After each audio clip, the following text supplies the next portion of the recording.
Nasty.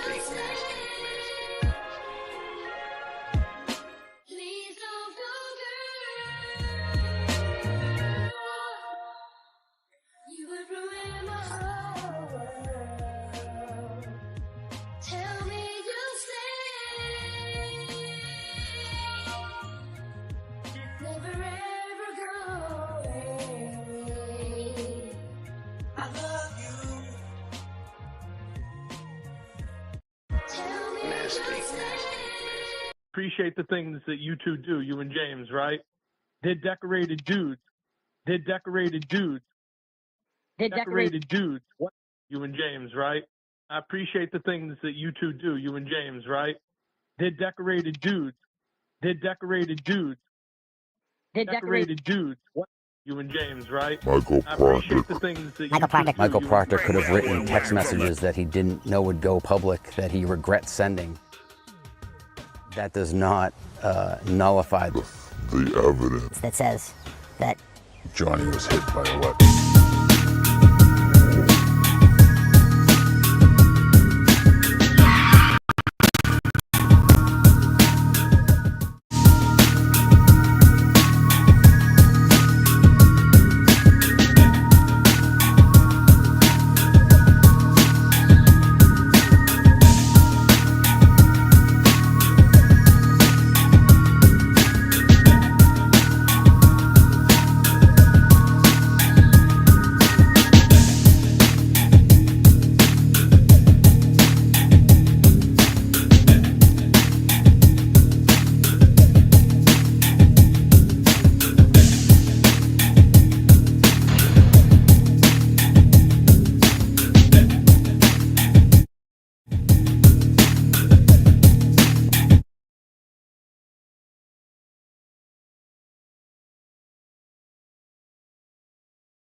They really credit you with bringing out the government part of the corruption. Well, you know, we expect our criminals to commit crimes. That's what criminals do.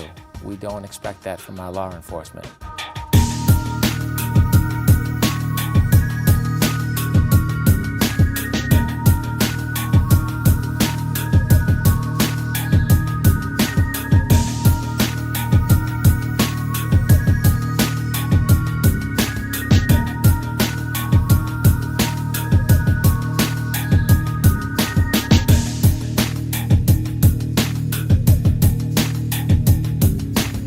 Never visit Massachusetts based on this case? Exactly, because you would go there as a visitor and leave as a felon or something.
Yes, we're back, people. We are back.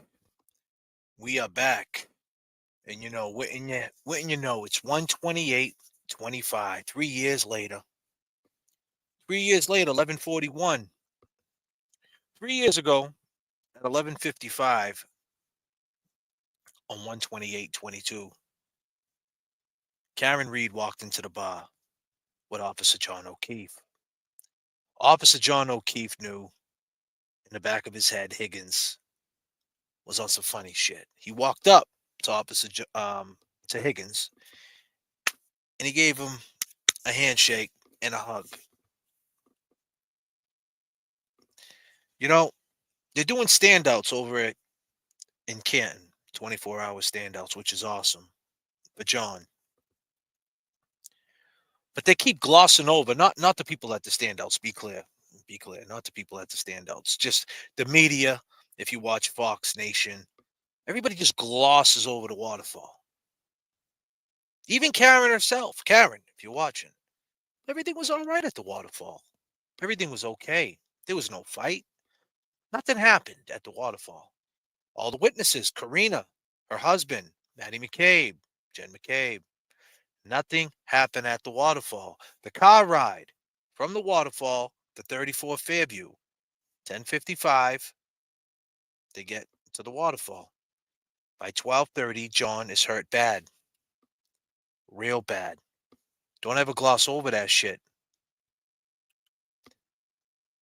You did John dirty. Didn't you, Higgins?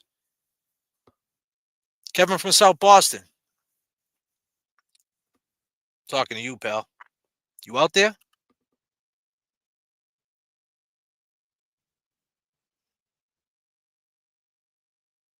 You out there, brother? Are you there?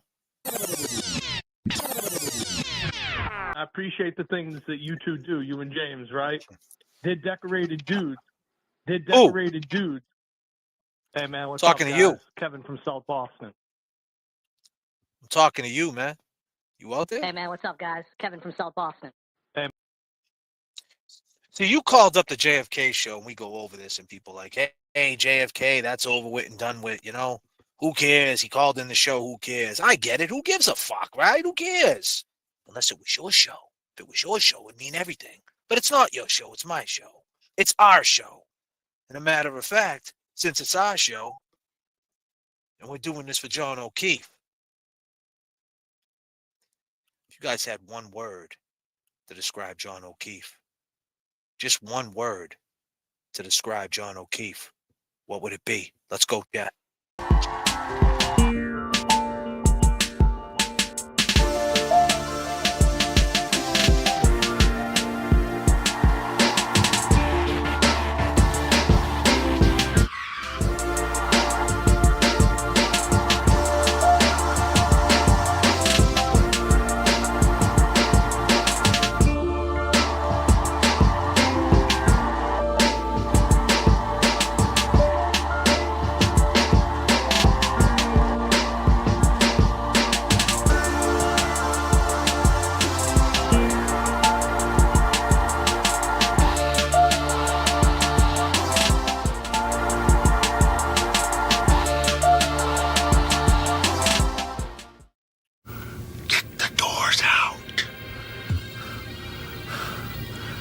Kick the cockpit door down.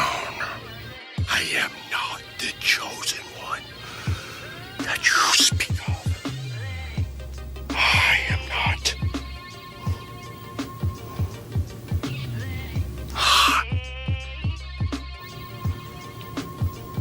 The only one.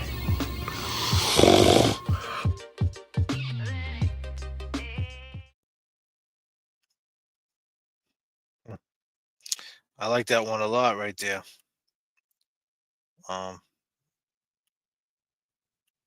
Missed. For sure. I like that one a lot right there. Missed. Seen robbed by Kelly. A prosecutor ethically. R.I.P. Officer John O'Keefe. It's 11:46. At 11:55, they walked into the bar. R.I.P. Officer John O'Keefe. We were young and wild and free. Now nothing could take you away from me. Kevin from South Boston, you did John dirty. Big bad Brian A. Whatever. You don't know John. Do you know John? I don't know. He was on Boston's Finest. You knew his boy Pat. You went to Pat's funeral, didn't you? Pretty sure John was there. Did you talk to him? I don't know how much you knew John, but you did John dirty too. But you don't give a fuck, do you? But Kevin, you played video games with his kids, and you did him dirty, Kevin from South Boston. We've been down that road before, but that's over now. You keep me coming back for more. Baby, you're all that I want. When you're lying here in my arms, I'm finding it hard to believe we're in heaven. And love is all that I need, and I found it there in your heart. Isn't too hard to see, we're in heaven. You did John dirty.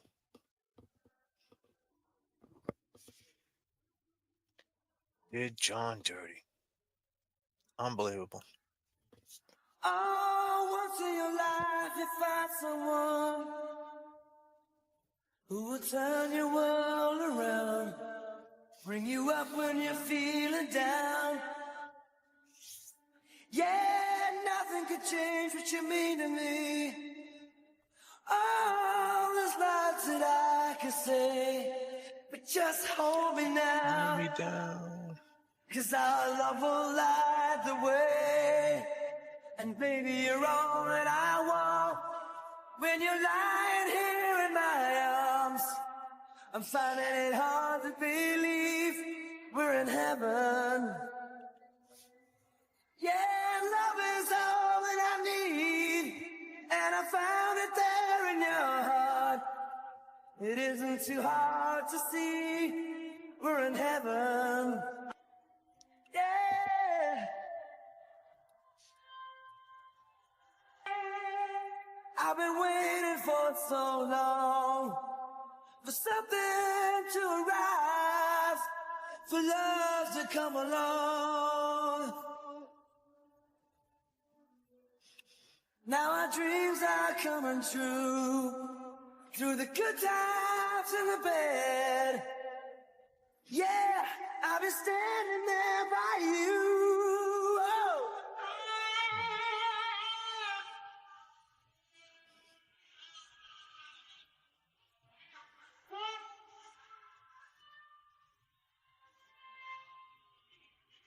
And baby, you're all that I want.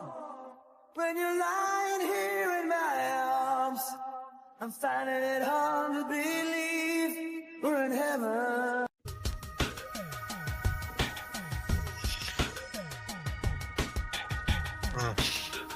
They did you dirty, Officer John O'Keefe. It's 11:49. Let's go.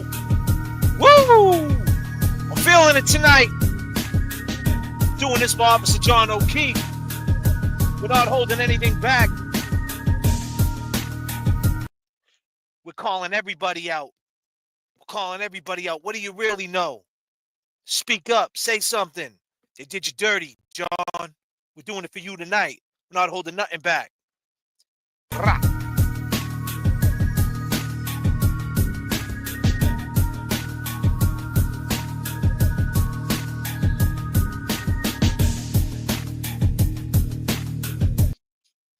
Hit James up and ask him.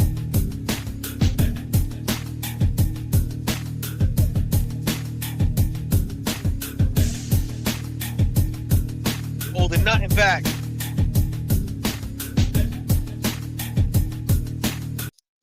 So apparently when they walked out the bar and in the car, there was no fighting. There was no nothing. They just walked in the car at 11:58, right? It's 11:50 p.m. right now.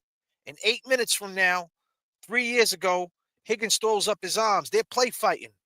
11:55, they're play fighting. We're going to go over the video. We're going to hold nothing back. Apparently, nothing happened from 34 Fairview.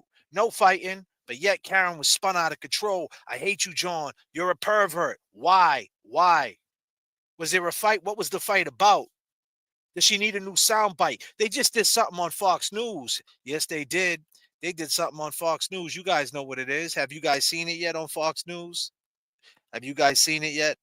Well, you know your man J.F.K.'s your hookup, and I don't give a what. You know I don't care. You know I don't care. You know I'll play it for you. A chilling tragedy unfolded in the quiet town of Canton, Massachusetts. John O'Keefe, a 46-year-old Boston police officer, was found lifeless in a snowbank outside his colleague's home, sparking a crime investigation that would capture and divide the public. As details about the case unfolded, a story that should have been clear became anything but.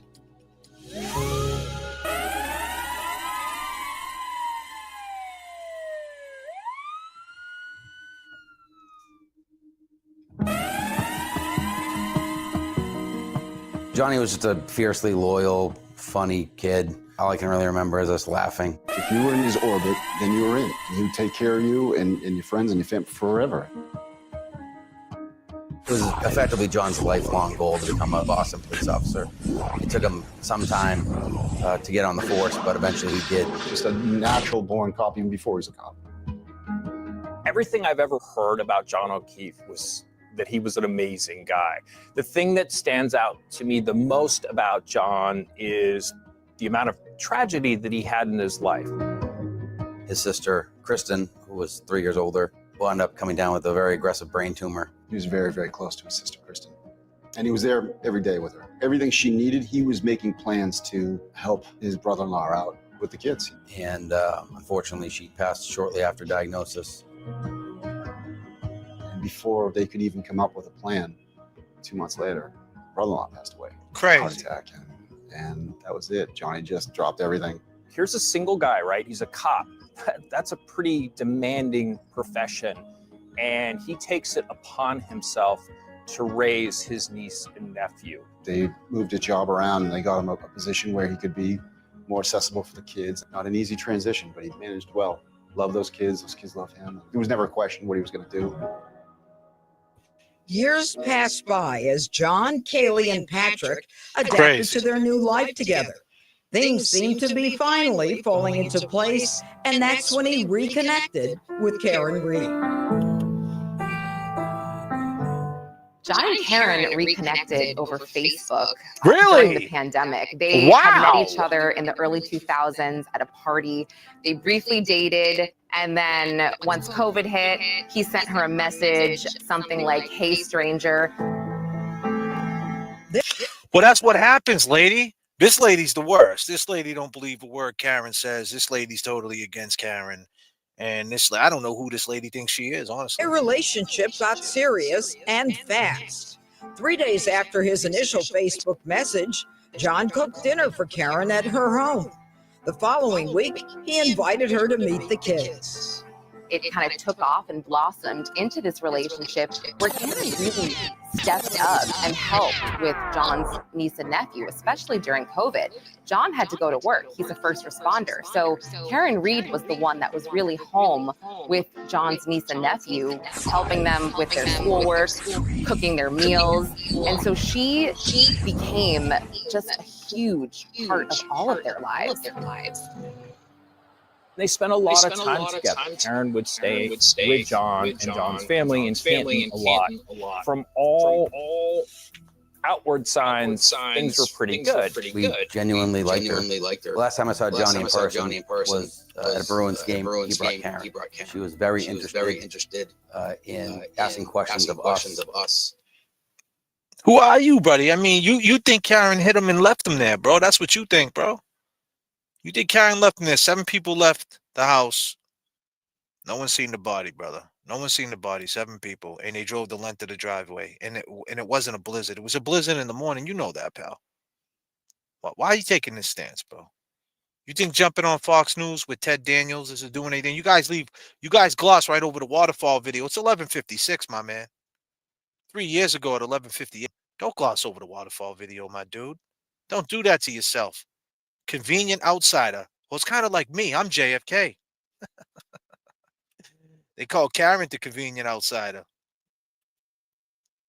Well, that's kind of funny. I'm a convenient outsider too. And I think all you people, if you really want to keep it 100, I don't know. I think you guys are full of shit.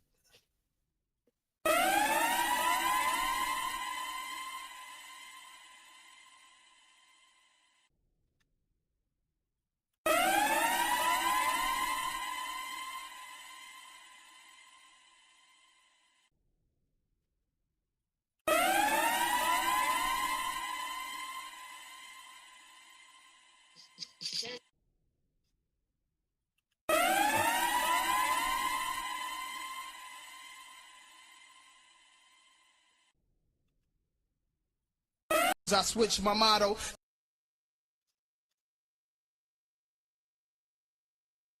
Let's play that.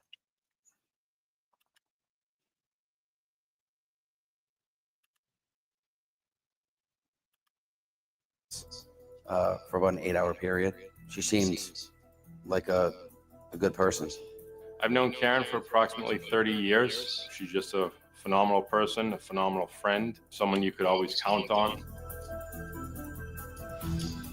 She's extremely hardworking. She always does much more than what would be asked. She graduated in record time from Bentley, and straight out of Bentley, she went right to work for Fidelity and climbed very, very high in a short amount of time due to her character. In April of 2021, John and Karen took Kaylee and Patrick on a vacation to Orlando, where they met up with Silviera multiple times for dinner.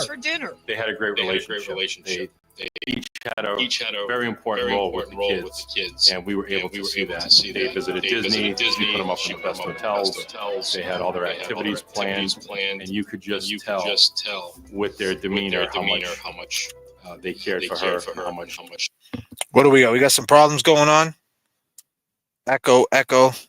Something's going on, huh? Let me see what's going on here.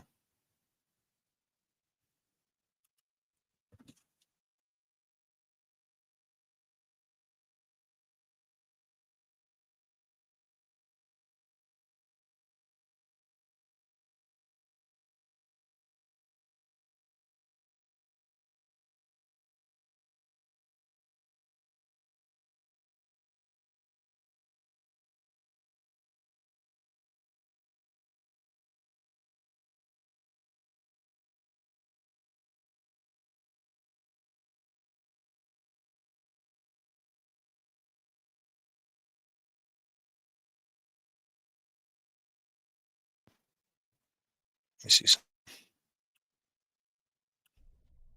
Regulators. We regulate any stealing of. Let me see, guys. How we sounding now? Hold on. She cared for them. They were like the children that. Sounding better now?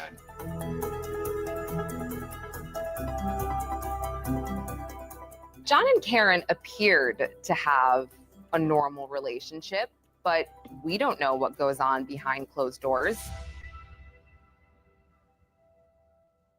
On January 28, 2022, a nor'easter was Here we go. barreling straight towards the town of Sorry, Fountain, guys. forecasting heavy snowfall and gusting winds. But Karen and John weren't planning on staying inside and hunkering down. There was a lot of people out that night, despite the fact that the storm was coming. But this is also... It's 12 o'clock, right? We have to play this. We have to play this because this happened 3 years ago. Over and give John a big hug or anything like that? I did leave, yes. You didn't say goodbye to John, correct? I don't think I said goodbye to anybody. And you texted John O'Keefe, you coming here. I did. And Kevin, 3 years ago, this went down. It just went down. It just went down 3 years ago at this time. 3 years ago, Kevin, I'm here now. We're here. The chat's here. Gigi's here. Nancy's here. Scott McGinnis is here. A mother of two twins is here. Mary's here. Bukaki's here. Teresa's here. Oh, yeah, we're all here. Kelly, I think she's here still. Mary B's here. Kate Ann's here. Barbara's here. OnlyFans here. See, we're here now, buddy. Kevin, we're here now. 3 years ago, this is what you did. See, they gloss over it. See, we're watching the Fox News Nation. So you got a pass, but you don't get a pass on this channel. Oh, no. And that had 3 question marks behind it, correct? Yes. Did you text Karen about coming over to 34 Fairview? No. So at 12:20 a.m., after you left the Waterfall and made your way over to 34 Fairview, you were more interested in getting John to come to 34 Fairview than you were to getting... You were more interested in getting John coming to 34 Fairview with your text message at 12:20 than Karen. Question is, what happened from that car ride from from the Waterfall to 34 Fairview? Do we need a new soundbite? Fox Nation is doing videos, leaving this video out. Why not put this video in, Fox Nation? Because we're going to play Fox Nation. Fox Nation, Ted Daniels. Teddy! Ted, is that you? Ted? Ted, is that you, buddy? What's up, Ted? I met Ted a couple times. Ted, what are you doing? You left this video out. Are you trying to mess up the jury pool? Oh, this video means nothing. Let's just gloss over it. Let's act like this means absolutely nothing. This means shit. Oh, Kevin from South Boston called in the J.F.K. show because he did a reenactment of this video. And he called in, but it means nothing. It means absolutely nothing. Do we need a new soundbite? Do we need Karen or somebody to say, watch that Waterfall video? Because Fox News Nation is not doing the job. And then you got this crazy judge. What's her name? Jeannie or Janine? She's just saying whatever she wants. See, you got to follow the timeline, people. You got to do what's right. You got to follow the timeline. You can't make it the way you want it to be. I'm going with the facts. This happened. Oh, it's 12:03.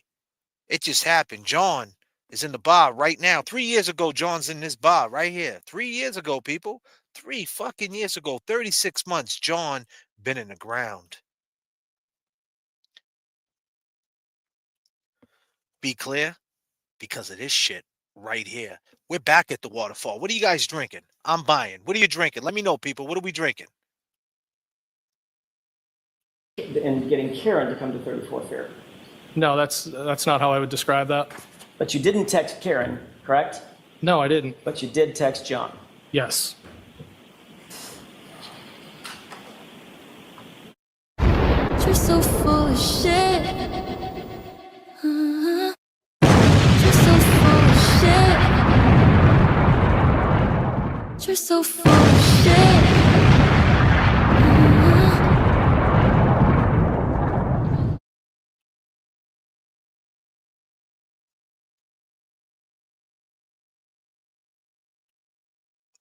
Look at you, how stressed out you are. You're so stressed out, bro. Now I want everybody to look at our friend, Jen McCabe. She was right next to John the whole time, people. Jen, I'm going to zoom in on Jen. I want you guys to look at Jen. Jen, you know, the one. Matter of fact, ain't we going to court on Friday, people? Oh, we going to court on Friday. And they said that there's like coding of the Google searches. And like it got a number. Each window you open, tab you open has a number. And they're saying that the one you open is 2 different numbers. Yeah, you was looking up basketball. For sure, Jen. Yeah, you was. But you also was looking up how long to die in the code. Yeah, 2 different numbers, Jen. Ain't that a bitch? Oh, man. Oh, man. Is it revenge? It's been 3 years, John, you know. It takes time.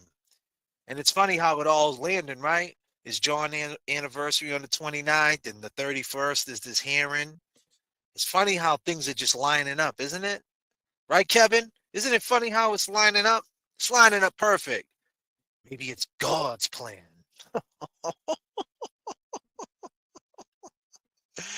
Oh, let's look at Jen, people. Let's look at Jen. There she is, Jen.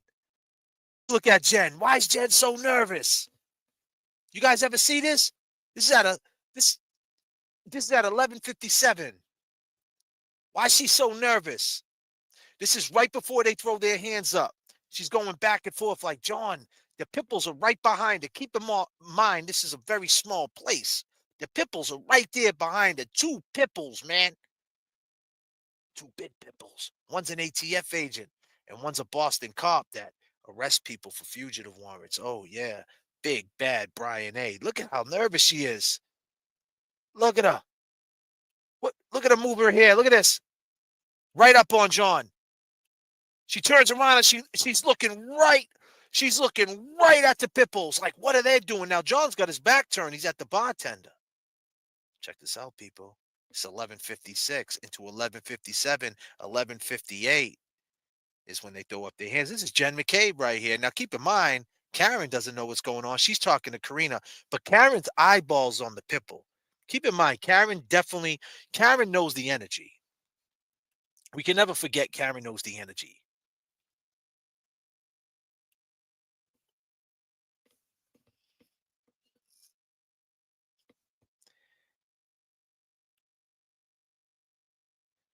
That's Jen. You coming here? You're so full. Everybody look at Jen. So this is 11:57 right here. All right. They're talking, right? That's Chris A by the door. That's Big Bad Brian A. Now, right underneath the 11:57 p.m., you see in the far corner, you see Jen McCabe talking to John O'Keefe, R.I.P., 3 years ago to the day. And she's looking right at them. Look at how nervous she is. Look at how nervous she is. He's moving his head. Look at you, Kev. Stressed. What the fuck? Are you coming or what, dude? You coming or what? Look at Jen, nervous as shit. Now, Jen, right when he runs his mouth, right when he opens up his mouth, Jen runs right to Chris. Right when he does that at 11:58, you can't see her because it's under the timestamp. She goes right to Chris.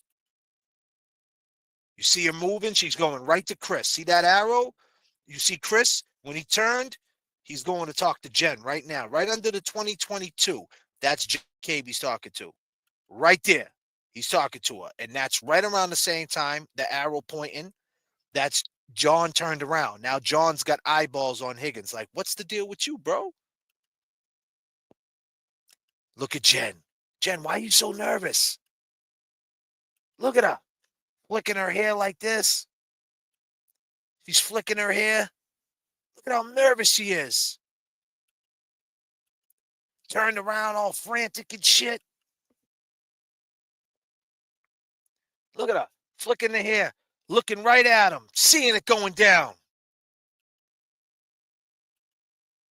Carrie, man.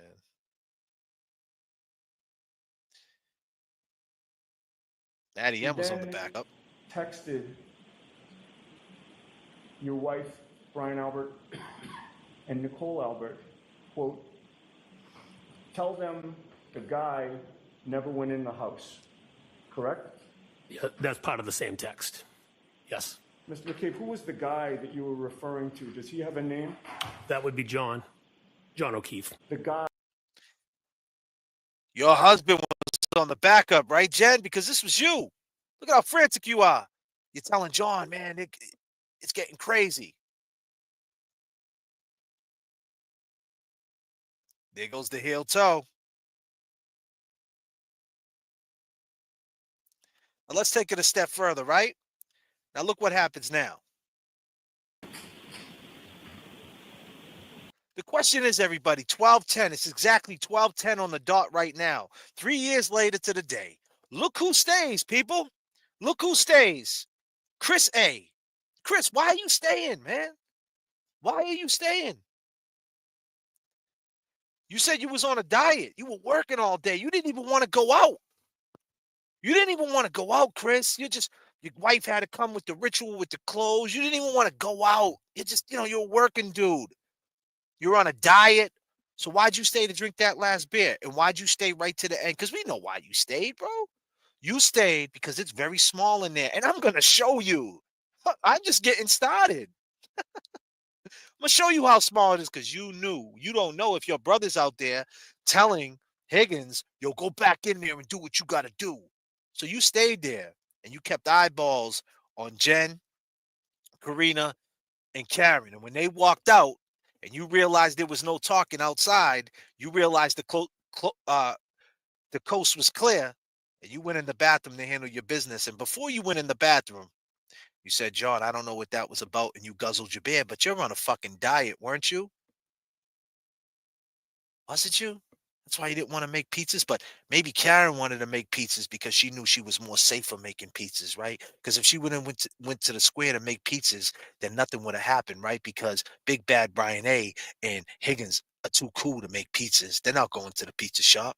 They wanna hang out in the basement, in the man cave. They don't want to hang out at the pizza shop. That's too corny, right? Is that the reason why she wanted to make pizzas? Yeah, I mean, Chris, let's take a look.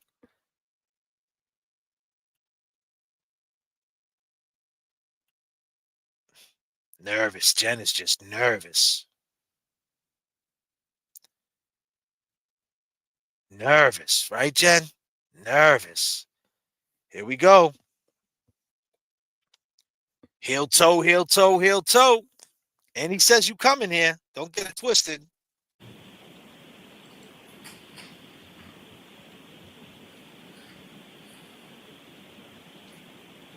All right. He seen the coast was clear. He guzzles his beer. John looks to the left and to the right.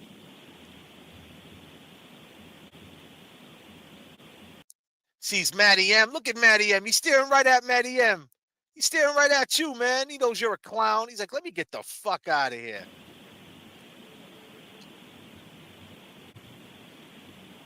Sorry, man. I didn't know they were going to do that. Yeah, whatever, bro.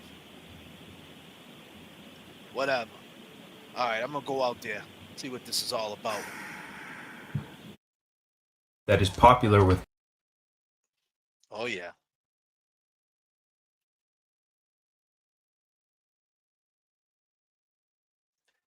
It's crazy, isn't it? Crazy. Very, very crazy. But let me blow that up a little bit more to see what he did. So right when at 11:58, when he's throwing up the hands, right? Don't ever forget, when he's throwing up the hands, this is exactly what he's doing. He's doing this right here.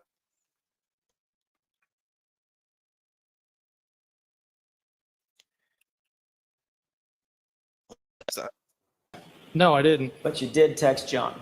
Yes. Everybody look real close. It's zoomed in now. Look what John does right after he does this. He does the heel toe. Right? Take a look, everybody.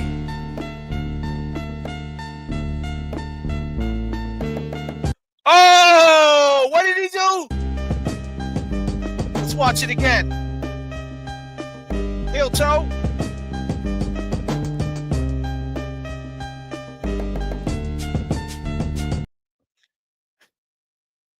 That's what happened. Are we glossing over this shit? That's what we're doing. That's what we're doing now. We're glossing over this. Let's take it back to the Fox News. I want to show you how they glossed over it. Listen to what Ted Daniels did.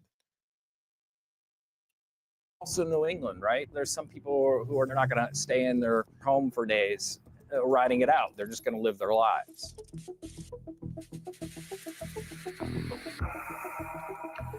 John and some friends go to a bar, C.F. McCarthy's, around 7:30 p.m.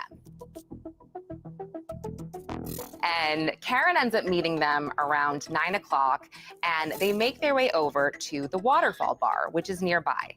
And at the Waterfall, they meet up with Brian Albert, a BPD officer, and his wife, Nicole Albert, Jennifer, and Matt McCabe. Walks right up to him. Chris Albert, Brian Albert's brother, and Really? Brian Higgins, an ATF agent. Kevin from South Boston. The Alberts are a very close family in the town of Canton. There's Brian Albert, who was a Boston police officer on the fugitive squad for Boston Police. There's his brother, Kevin, who's a Canton police officer. And then there's Chris Albert, who's on the select board in the town of Canton. So they're very piped into the town.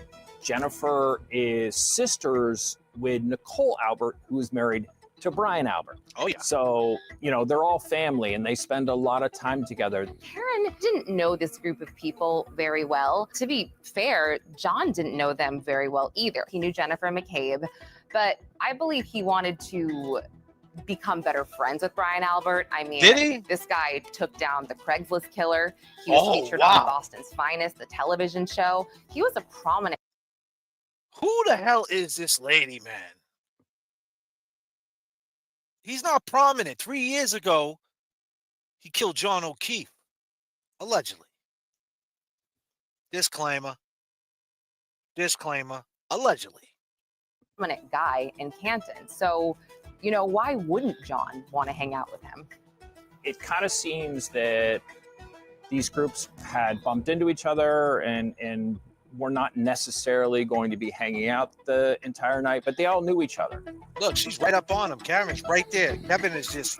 Brian Higgins was an acquaintance of John O'Keefe. He had been to John's house a few times to play video games with John's nephew and just watch football. And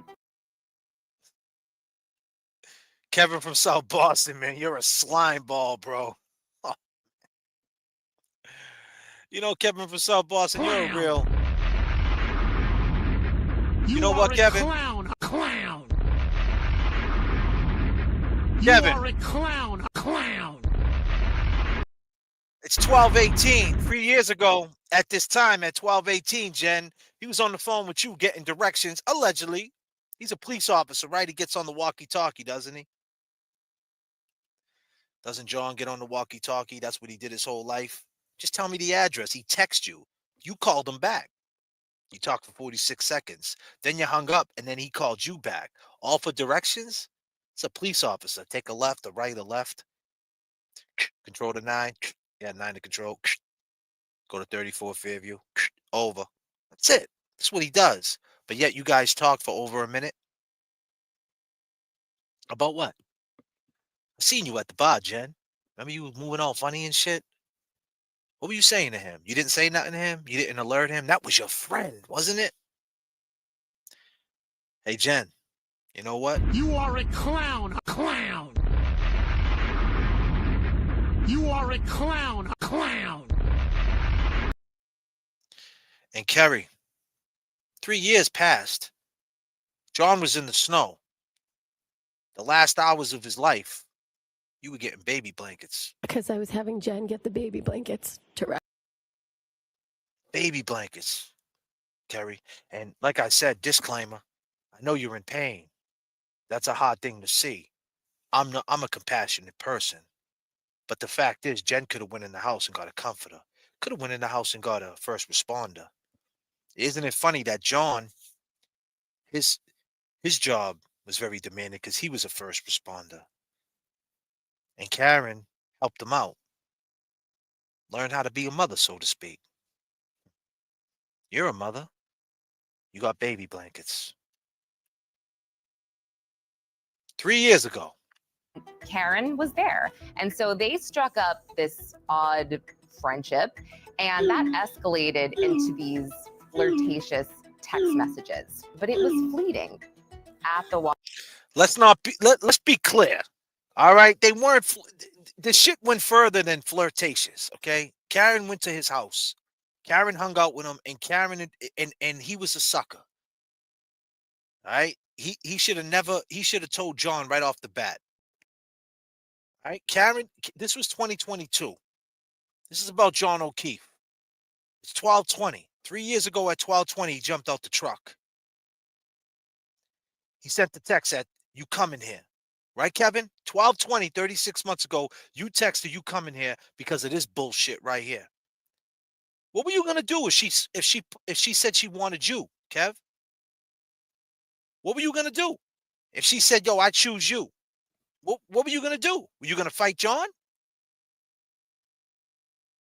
Did you have that thought out?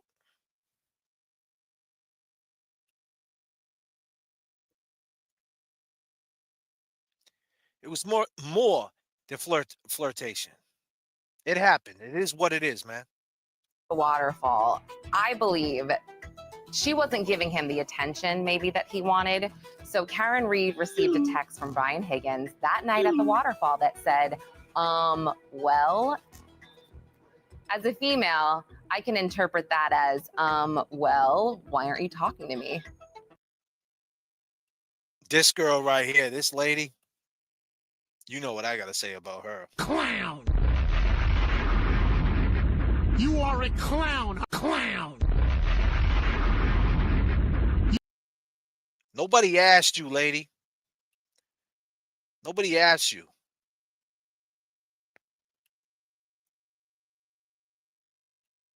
They were just drinking and having fun, and there wasn't anything that, looked out of the ordinary. When the bar closed, the Alberts invited the group back to their house at 34 Fairview Road. When the group leaves the Waterfall, you don't exactly see Karen and John get in the car together. You see them leave, you see the McCabe's leave. Karen doesn't appear to be stumbling, and neither does John. We do see that he's holding a cocktail glass. They then drive there with Karen apparently driving. Now, Karen has 9 drinks in her, putting her almost undeniably well over the legal limit. We don't know if she bought those drinks for other people. I personally don't think that she could handle 9 drinks and get behind a wheel because she's so small, and she was drinking vodka, allegedly. So I'm not sure that I buy that she drank 9 drinks alone. She's not a big person. 9 drinks, mixed drinks too. They're not beers or wine. You're going to be pretty banged up. Reed would later say she only had about 4 drinks. Anyway, she drives there and they park in front of the Albert house. So after everyone leaves the last bar, that's where the stories start to change. There was a birthday party going on there that night for Brian's son. So Brian had a number of his friends who were there already at the house when the people start coming home from the bars. Karen says she gets into sort of an argument with John in the car, and she decides she doesn't want to go inside. She's not feeling it that night. Karen was like, "Are you sure, John, that we're invited?" And John was like, "Yeah, of course." And John wanted to go. He wanted to socialize with these people. Sees him go to the front stoop to go into the house. She's waiting for him to turn around and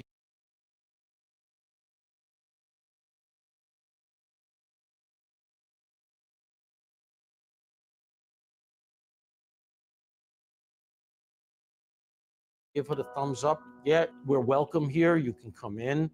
And she says for some reason, she then seems to lose sight of him. Karen's assertion is that John goes inside 34 Fairview Road. And then she's waiting to hear from him, either by phone or for him to come out. She's apparently watching the front door. He never emerges. She leaves him a series of very angry and in some cases kind of vulgar messages. And then she says she had to go to the bathroom and she was furious at him. And she said she did a slow roll to leave the block, waiting for him to come out and say, hey, Karen, come back. He never does. Everyone in the house says no. John never came inside the house. We never saw him. We did see Karen's car outside. In fact, we saw it move from one location to another. And we saw it just sit there for a little while with the light on inside. But everyone inside the house says John never came inside. So Karen leaves, goes back to John's house on Meadows Road. Throughout the night, she's texting him repeatedly and calling him. There are these voicemail messages that she left John that night where she is livid. John, I'm telling you, fucking kids. Nobody knows what the fuck you want, fucking pervert. Yeah, it's 1 in the morning. I'm with your fucking niece and nephew. You fucking pervert. You're a fucking pervert. John, I'm going home. I cannot babysit your niece. I need to go home. You are fucking using me right now. You're fucking another girl. He's sleeping next to me. You're a fucking loser. Fuck yourself. At At 4:30 a.m., Karen woke up alone. She said her anger turned to concern.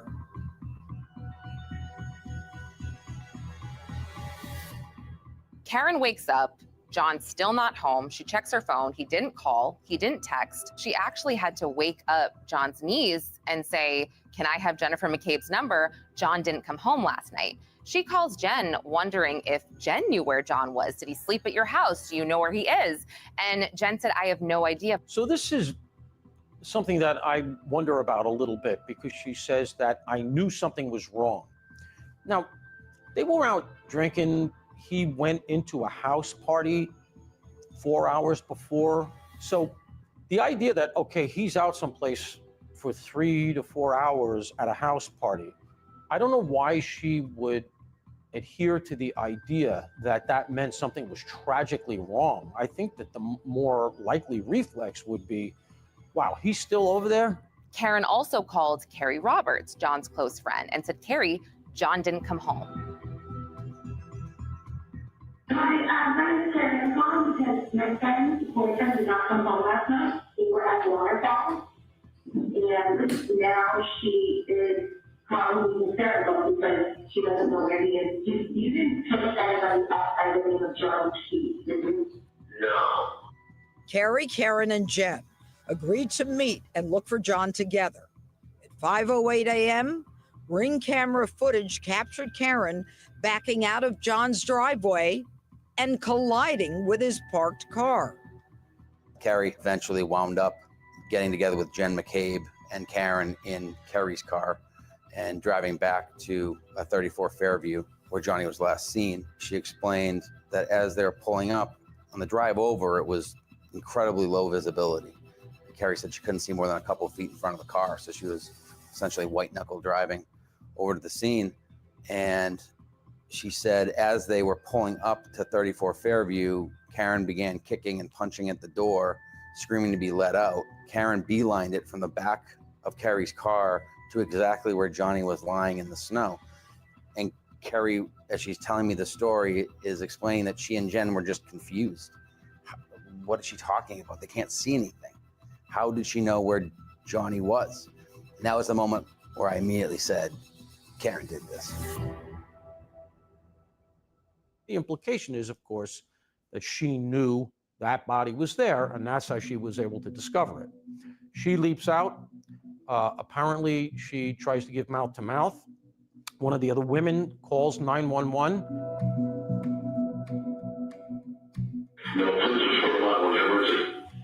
Yes, I was trying to come to third floor. She's 34 years old. She didn't have the baby and tapped out in the snow. I could keep it at like 15 minutes after it was 2 Okay. They get there quite quickly, within 15 minutes, according to Karen Reed herself. John is apparently still alive, but he has visible injuries. It looks like he was in a fight. He's got 2 black eyes, and then he has these either abrasions or puncture wounds on his arm. And there's not a lot of other damage to his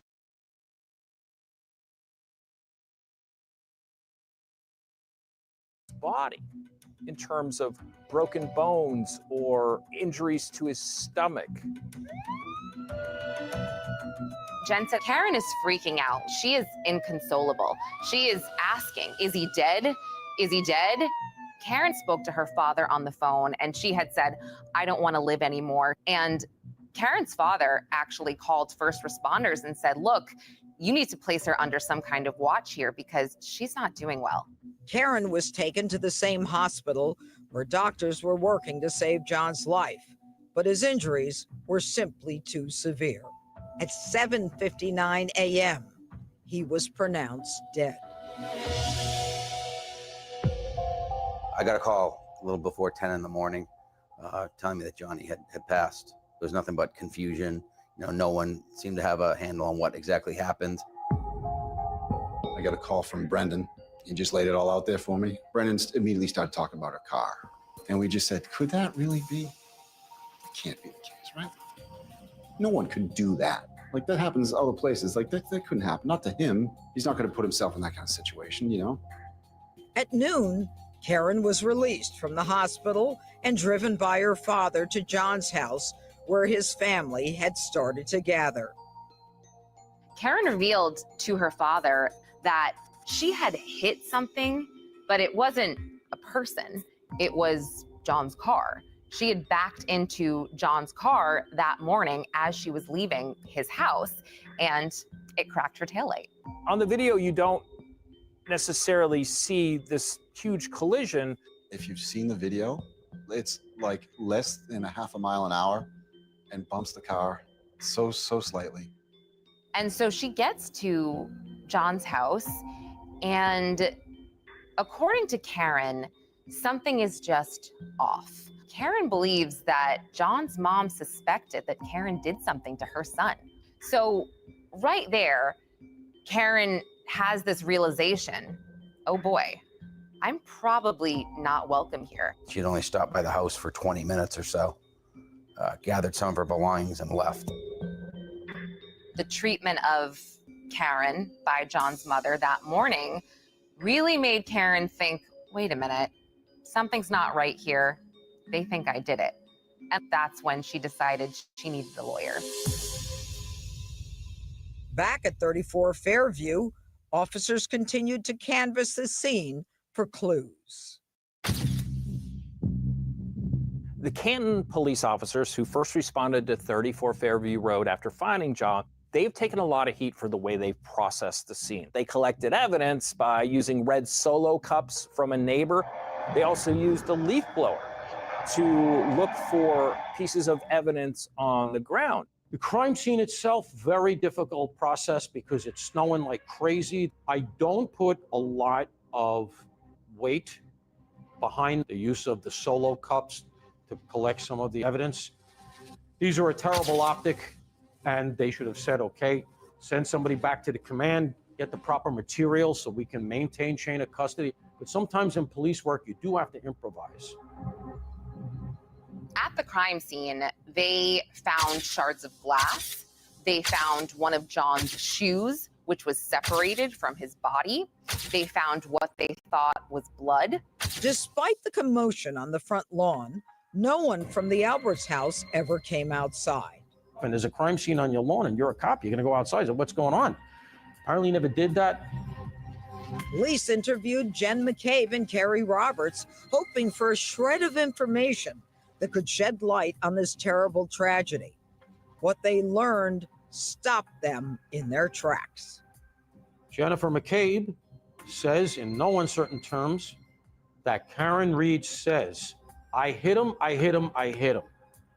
That's corroborated by first responders who came to the scene.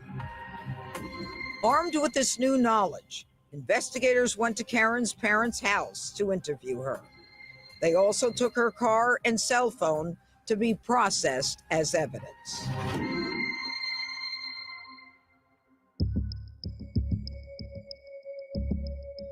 When the car is taken to the Canton police station, they're saying that there's damage to the taillight. She was telling me, I'm not sure what's going on, but things are really not adding up. I'm assuming when the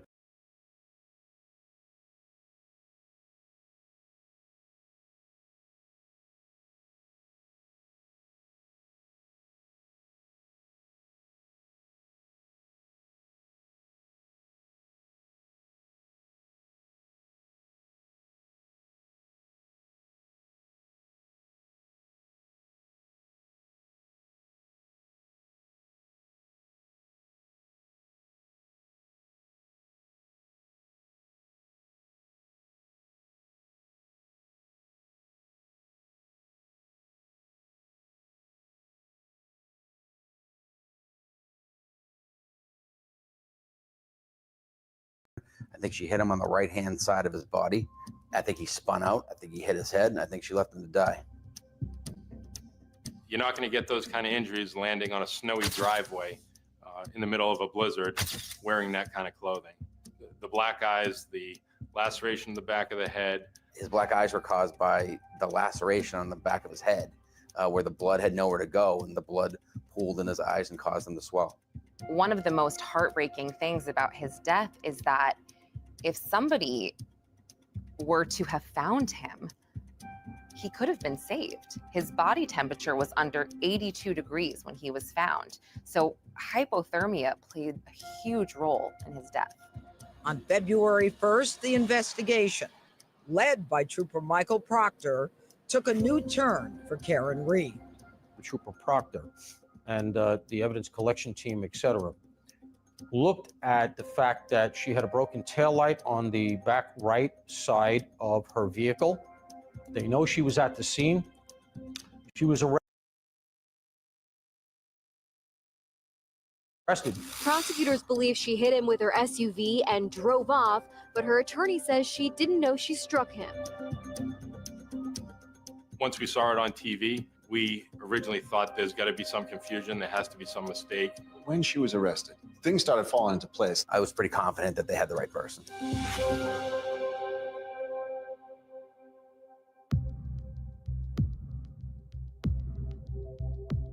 The following day, Karen appeared in court represented by attorney David Yannetti.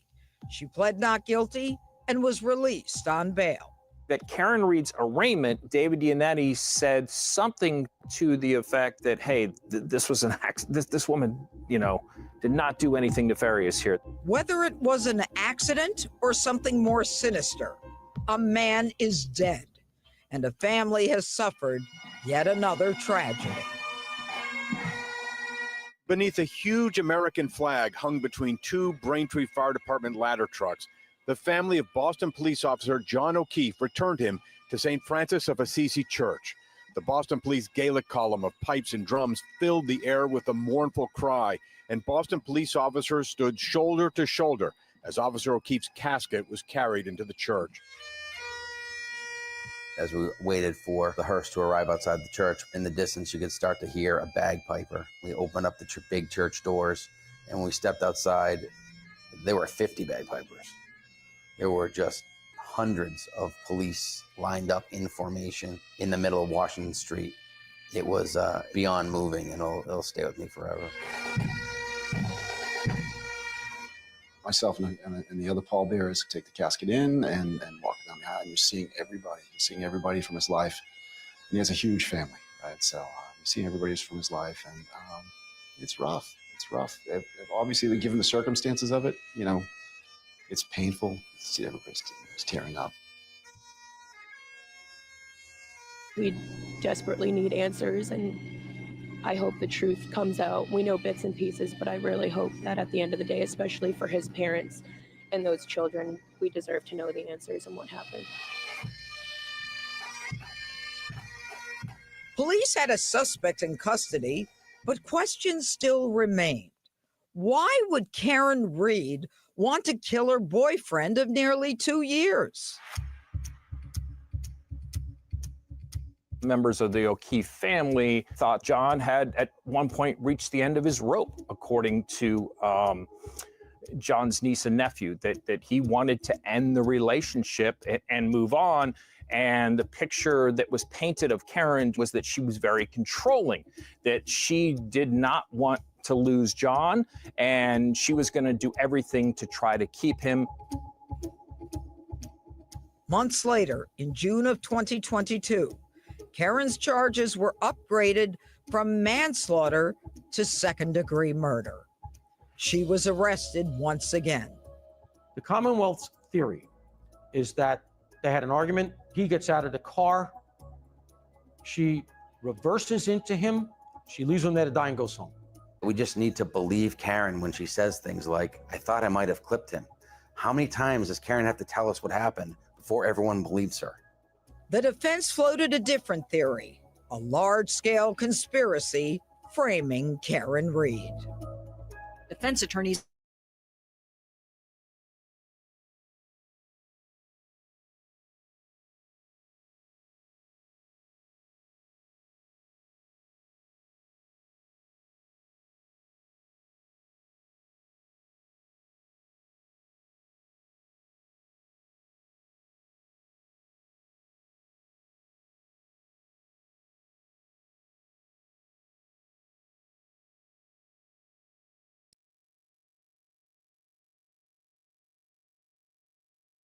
This guy, Tyler Fisher, a funny comedian, they said, sir, nobody else.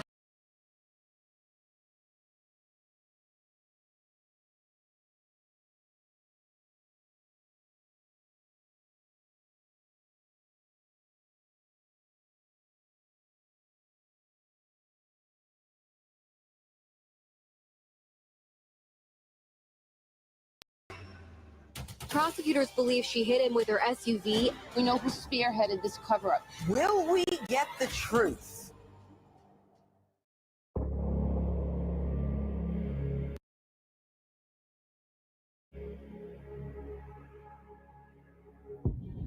Tragedy strikes a small college town.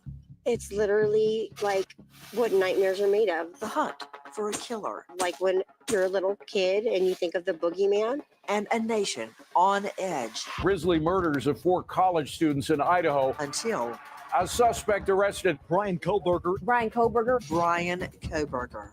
I'm actually just from a very rural area. The criminology PhD student showing little emotion. I can actually see Brian in my mind. Very solemn face. I am playing a role. Even now when people talk about him, they notice, it's like, oh, he's got those eyes. It did kind of send up a little bit of a flag. I am stuck. And I'm like, oh my God, that makes sense. Is this guy an incel? What was his motivation? Girls still didn't like him and kept getting rejection after.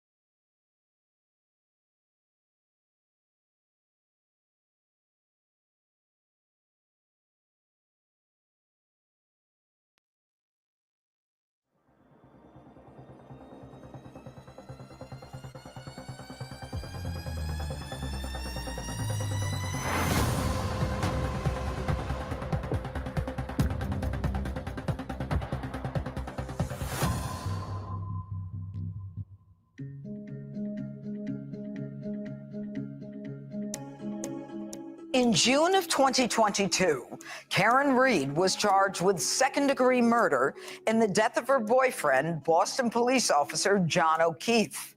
The prosecution argued that Reed intentionally hit O'Keefe with her car and left him to die in the snow. But the defense claimed something very different, sparking a battle both inside and outside of the courthouse.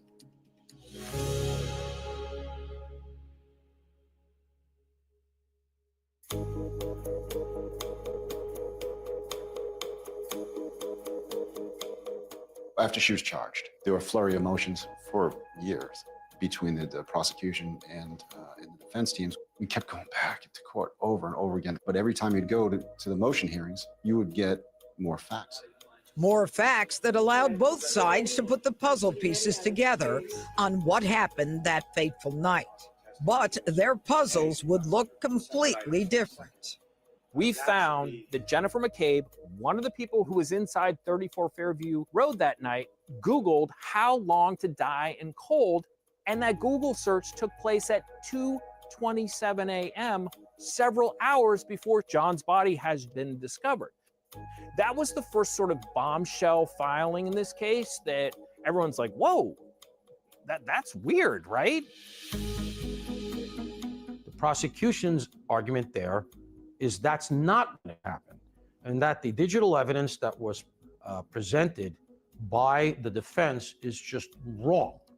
McCabe testifies that she did it after the body is discovered, and she did it at the behest of Karen Reed. Although it shows up at 2:27 a.m. on the phone records, Jennifer McCabe is saying, no, that's just when I opened my tab. I was actually searching basketball for my kids at 2:27, and I wasn't doing anything nefarious at that time. It's just, it was in a suspended state. What also didn't look great, though, is that it was deleted, and it was found in a dump of Jen McCabe's phone. But nothing is ever fully deleted. We all know that. The defense, which now included high-profile attorney Alan Jackson, also called John's injuries into question. Could they have been caused by the individuals inside the house and not by whatever happened outside of it? The entire defense was predicated on the fact that they're saying that John went into the house and was beaten up, that's what caused those black eyes, that somehow he got into a fight with somebody. Initially, the defense suggested it was in the basement of 34 Fairview and that they beat him up and he fell on the back of his head, and that's what caused that major trauma. Karen was kind of keeping me informed as to what had happened. When she told me about Paul O'Keefe saying that John looked like he had gone 5 rounds with Mike Tyson when they had to ID his body, then things started to really add up. So there's this idea that Higgins, the ATF agent who knows everybody here, he had a beef with O'Keefe, and that's why they beat him up. There's allegations of romantic relationships in and among these people. All of these people knew each other. They all were in a position to collude. There was some stuff that came out with Brian Higgins and Karen doing some flirtatious texting. So there's also that theory that John was lured to that house by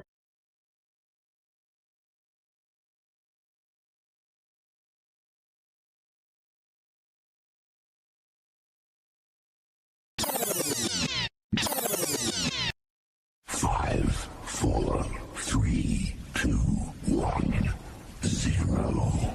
This one's explosive. Lost in a dream, don't know which way to go. If you were all that you seem, then baby I'm moving way too slow. I've been a fool before, wouldn't like to get my love caught in the slamming door. How about some information, please? Oh, straight up now tell me, do you really wanna love me forever? Oh, am I caught in a hit and run? Straight up now tell me, is it gonna be you and me forever?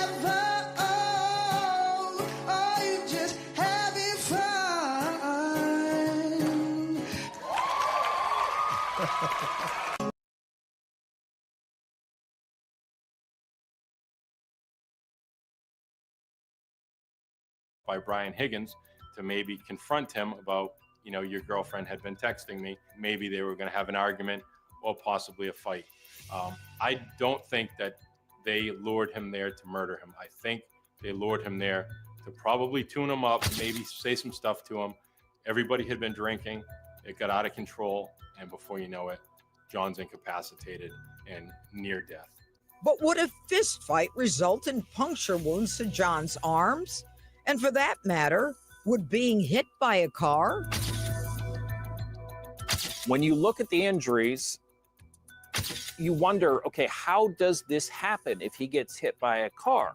And the prosecution is saying, well, the taillight's cracked, and the cracking of the taillight then causes the arm to go across the taillight, and that cuts and causes these injuries.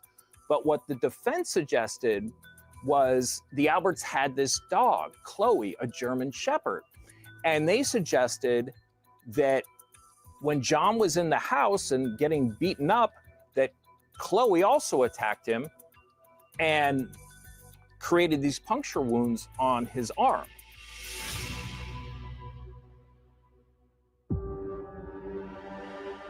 They had a very aggressive German Shepherd. Police officers use that dog to attack, use that dog to bite, use that dog to subdue people. We've all seen police movies and cops.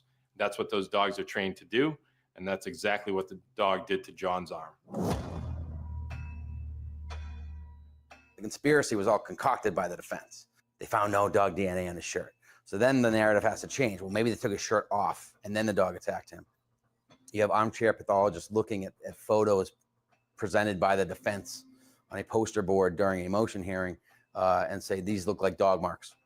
Yet the Commonwealth expert and the DNA lab say, No dog caused these tears in his shirt. There was, however, pig DNA. And the defense leveraged that to say that the dog had been eating dog treats made out of pork. If the pig DNA from a doggy treat made from pork in a factory someplace probably in Guangzhou province could survive, certainly the canine saliva would have. And furthermore, is it not more likely that John O'Keefe had cooked bacon that morning and it splattered and some of the grease survived on his arm or something? There are far more likely scenarios there than the idea that the pig DNA came from a violent German shepherd. The interesting thing about Chloe is that she was no longer in the picture. Some 6 months or so after John's death, the family got rid of Chloe. The Alberts say Chloe attacked other dogs in the neighborhood, and the neighbors weren't happy, and they wanted to give Chloe a new home in Vermont. But one thing we never saw in the trial was an affidavit. I don't understand why the defense didn't focus more on that in the trial or try to compel some testimony to that effect. If someone has Chloe, put that person on the stand and say, yes, this dog is now living with me. The case progressed with new twists and turns, but perhaps the most surprising of all was what happened outside the courthouse every time Karen and the O'Keefe family arrived for pretrial hearings. She's totally factually innocent. This is all just a sham. I'm here because I 100% believe Karen Reed is not guilty of these charges. Citizens and supporters aren't standing for it. They've showed up loud and clear. Karen Reed has kind of become a celebrity. There are so many people who are thoroughly convinced that she is being framed that they're taking weeks off work to go to her trial, to go to her hearings. I have never seen a movement around someone accused of murder like this. When I arrived at the courthouse itself, I was just like, this doesn't feel like I'm going to a murder trial, especially with all of the people there and the signs they were holding. I truly felt like I was going to a Taylor Swift concert. Let's be clear about one thing.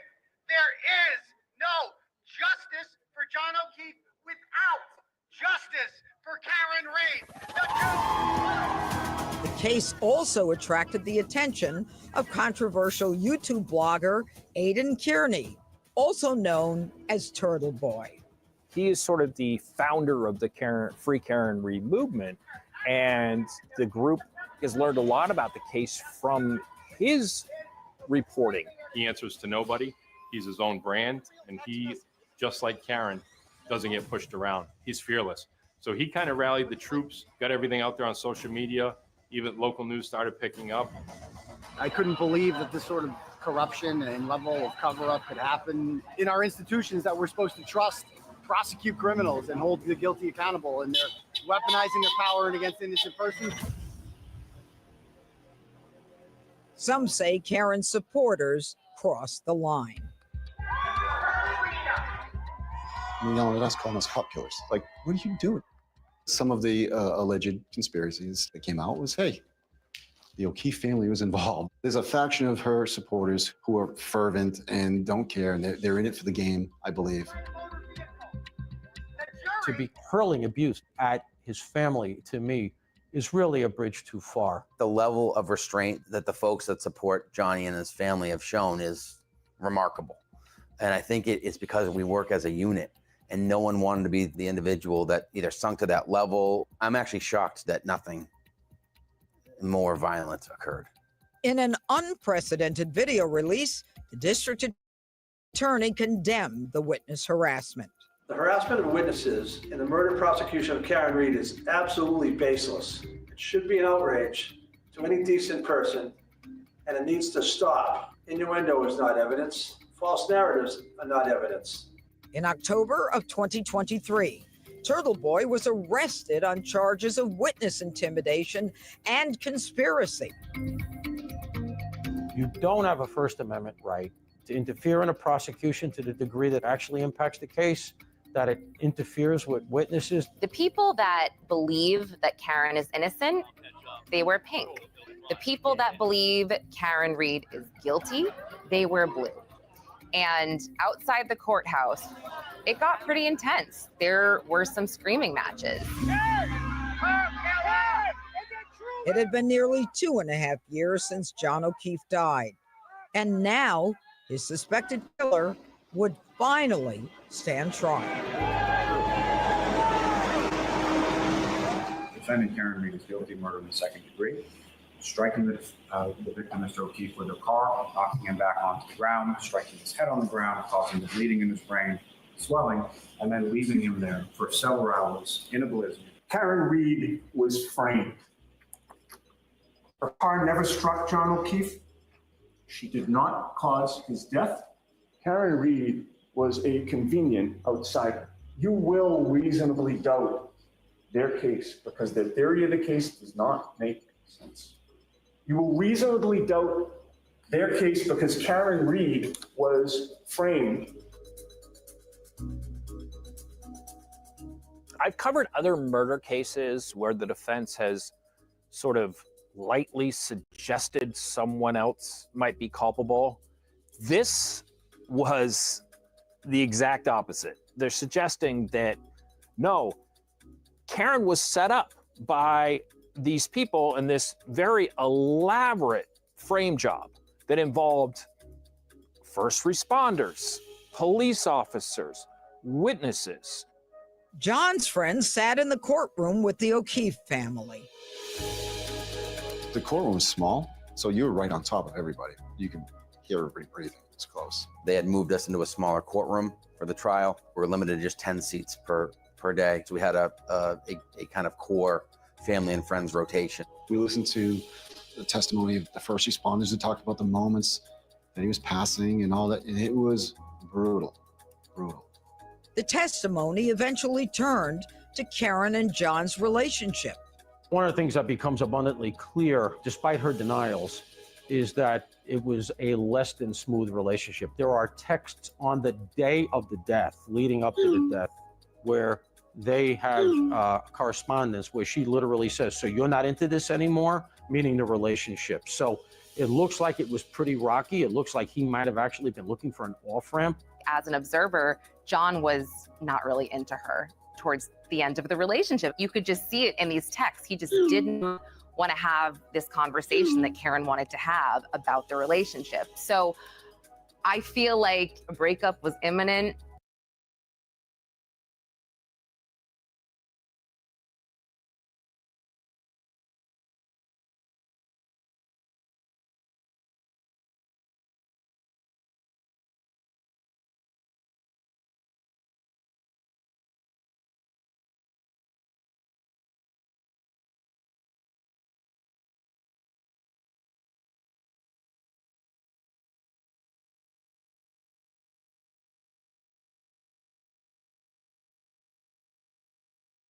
Clown!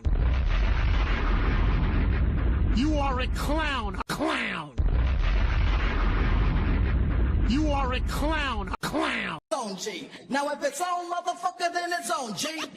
Tell your motherfuckers who you fucking with.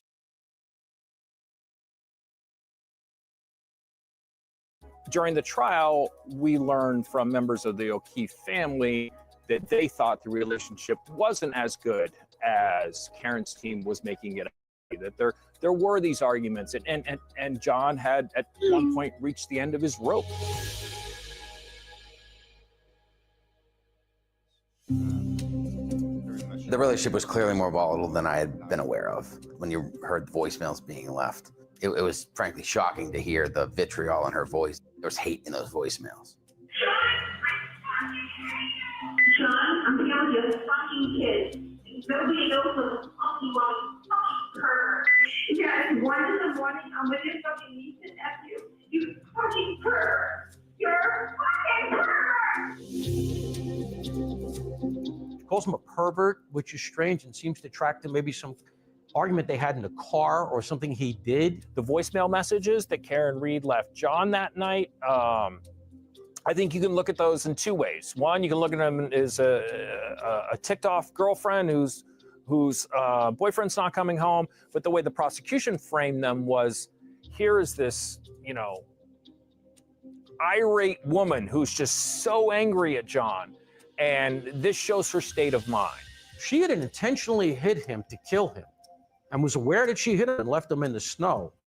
She knows he's not going to answer those calls because she's left him for dead. And she'd have to be a hell of an actress, in my estimation, to make those calls to try to cover that.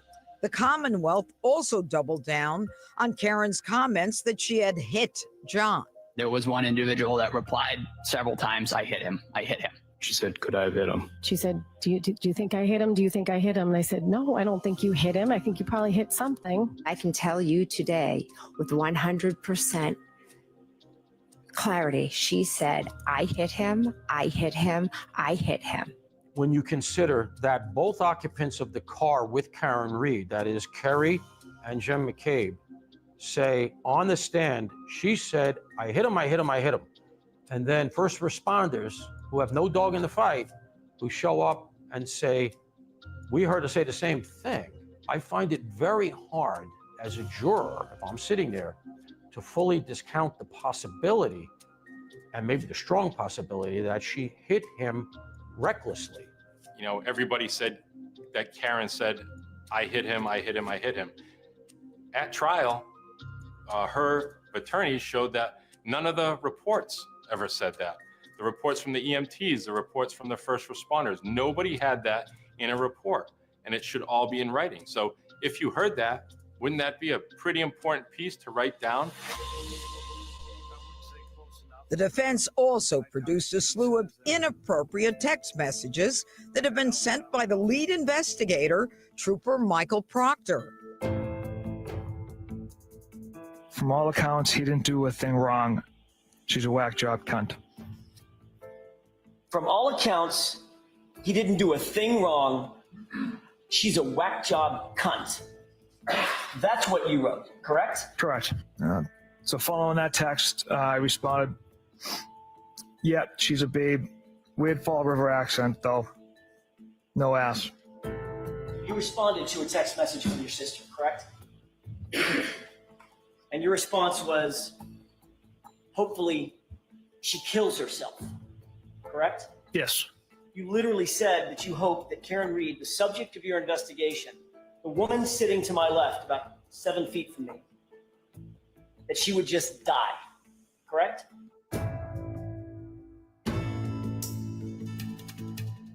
He's an experienced investigator, but I don't know how many cases of inappropriate, unprofessional texts that impact a case have to happen before the message gets out to police and investigators across the country that you cannot do this kind of thing. That was one of those things where the entire case gets undermined because it's a very short jump from saying anybody that would do that is capable of manufacturing evidence. And so that really hurt the prosecution.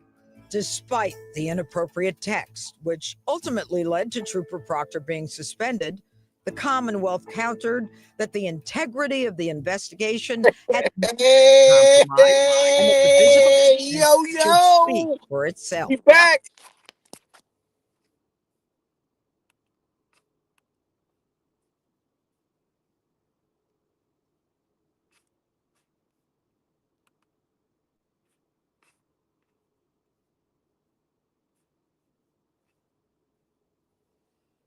Sorry about that, guys. I'm crashing out on you. I'm crashing out on you. I'm crashing out. Hold on. I got you. I got you. I got you.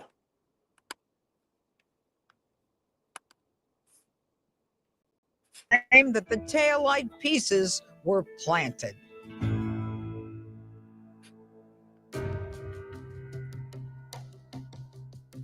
They point to the fact that there's a ring camera which pictures her backing up and bumping into John O'Keefe's parked car at John O'Keefe's house. And it does look like she bumps that car. And so, it's very hard to get past the idea that, okay, well, then that's when the taillight was broken. But then what the defense did is they married that video video in the interior of the police garage where they bring the car, and they make this leap to the idea that the evidence was introduced in reverse. So the video is inverted, completely inverted. It's a mirror image, which suggests that the driver's side is the passenger side and vice versa. Well, isn't that interesting that the question by the Commonwealth yesterday was, is there any evidence that Trooper Proctor or yourself was anywhere near that taillight? We're fitted caps. Of course, in an inverted video, it doesn't look like they are. Now that we get the truth out, who's the guy in the watch cap, in the winter cap, back there by that right rear taillight the entire time by himself? That's Proctor. Series of videos that were. The defense also reiterated their claim that John did not sustain his injuries from a car. They even called experts from the federal investigation to back up their theory. I am the director of accident reconstruction at a company known as ARCA. Doctor, in your expert opinion, based on all your testing, is the damage to the taillight that you saw consistent with striking a human head? No. In your Thank you, expert Kelly. opinion, is the damage to the taillight Had to log in. consistent with striking a human arm? No. Those crash reconstructionists said, It's no crazy, way, the because state police got this wrong. That this is my computer right here. And my computer crashed. So I had to log in on my phone. My stream's still working, but my computer, I don't know. It won't let me access my camera or my microphone or nothing like that. So I had to troubleshoot, and I had to get the code, send it to me. Yeah, but we here. that there's no physical way that, Karen struck John in the manner that they're alleging. The defense also worked to prove their claim the scratches found on John were from a dog attack. Based on everything that we've discussed today, Doctor, is it your opinion, based on a reasonable degree of medical certainty, that these injuries were from an animal attack, possibly a large dog? Yes. Everyone has their own theory of what happened that night. What I believe happened that night, Karen dropped him off right there at the street. He went into the house. She went home. A fight or an argument broke out inside of the house. I believe it was a drunken fight, and they did not mean to kill John. They realized that John was in serious, serious trouble, bleeding profusely, probably having a seizure, and they realized we cannot call an ambulance because we're all going to go down for this. I believe he was in the basement at some point. They opened the backyard door, they opened the side fence, and they dragged him out and left him on the curb to die a horrible, horrible death. And Karen Reed was an outsider, not part of the family. She's disposable, so they figured might as well pin it on her. So they never thought that Karen Reed would marshal the type of team and support that has come out of the woodwork to defend her.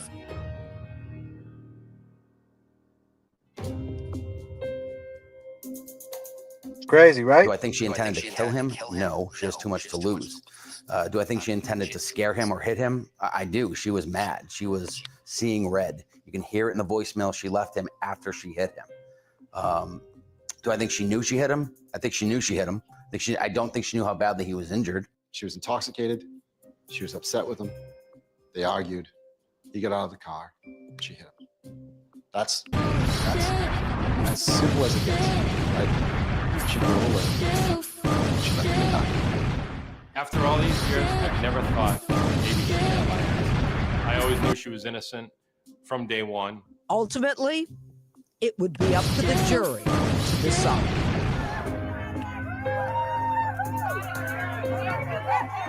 Ladies and gentlemen, there was a cover-up in this case, plain and simple.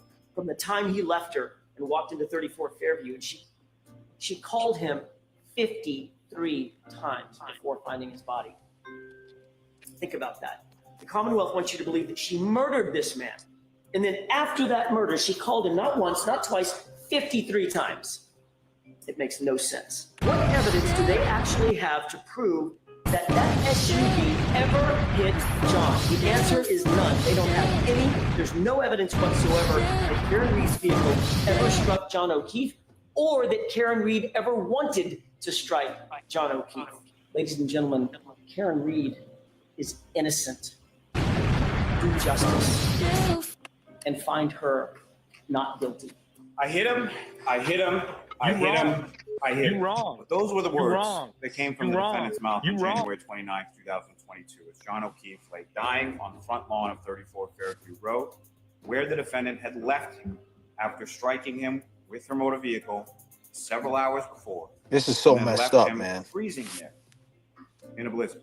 What the constellation of the facts and the evidence ineluctably demonstrate. Thank you for the super That the chats. defendant drove the Shauna, vehicle in reverse. Diana, 24.2 miles per hour for 62 and a half feet, Diane G with the struck 5 Mr. gifted O'Keefe, memberships. Thank you. causing those catastrophic head injuries, leaving him I incapacitated. wear a fitted The hat. defendant is guilty of each of the Kelly, three thank you.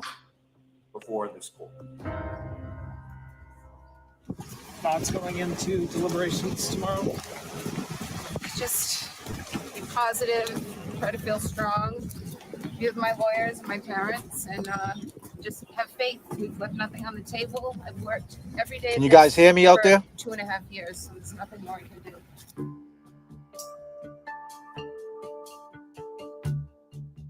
I was predicting this was going to be a record time for jury decision. And then when it went on past 1 or 2 days, I started Sorry for the to realize, turbulence, man. We got through it though, this right? We isn't here. really We adding up. back. I mean, I watched the same trial they did. They can't We be still in having the any air, doubt. man. We still in the When air. the first few hours passed, that's when I was like, okay, like this is not a slam dunk for each. Now I couldn't jump in at the time, right? But this guy right here, he glossed right over the waterfall video. It's 1:14 a.m. people. It's 1:14 a.m. Right about now, Karen's making phone calls. I think she started making phone calls around 1 a.m. or something like that. Right about now, I would think that John 3 years ago is hurt real bad. They're freaking out. They don't know what they're gonna do. Higgins already left. Right, Kevin? You already went down to the police station right about now. You're figuring out who's on duty. You're figuring out what you can manipulate, what you can move around. You got a window of opportunity. And you got to use that window. You got to make sure Jen doesn't say officer down on the 911 call, because God forbid, if she said officer down, a helicopter might land. Right, Kevin? Yeah, Kevin. You wrong. You wrong. You wrong. You wrong, man.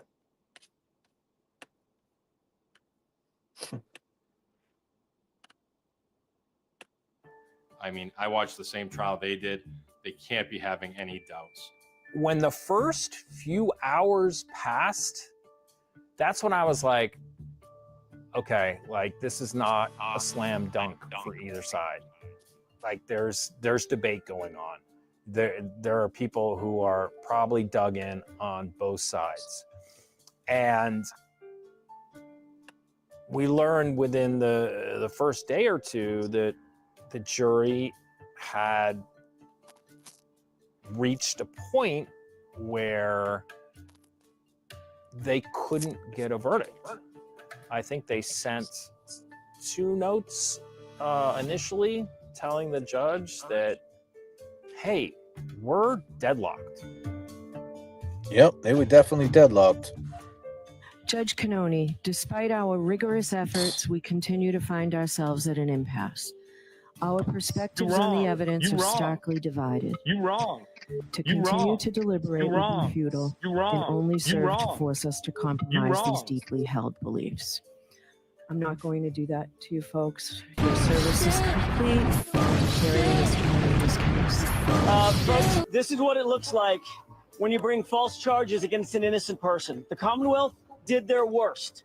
They brought the weight of the state based on spurious charges based on compromised investigation. Karen was proud right there, huh? And compromised witnesses. This is what it looks like. And guess what? They failed. They failed miserably, and they'll continue to fail. No matter how long it takes, no matter how long they keep trying, That's right. we will not stop fighting. We have no quit. We have none.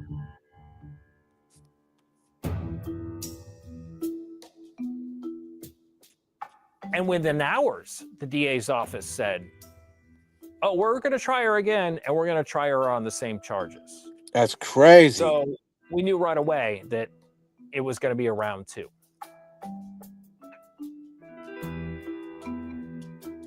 As far as the retrial goes, I would just like a tighter narrative. I would like the connection of dots, maybe some more visuals that prove or disprove things that are being claimed by the defense. Bring on trial 2. Wait a minute.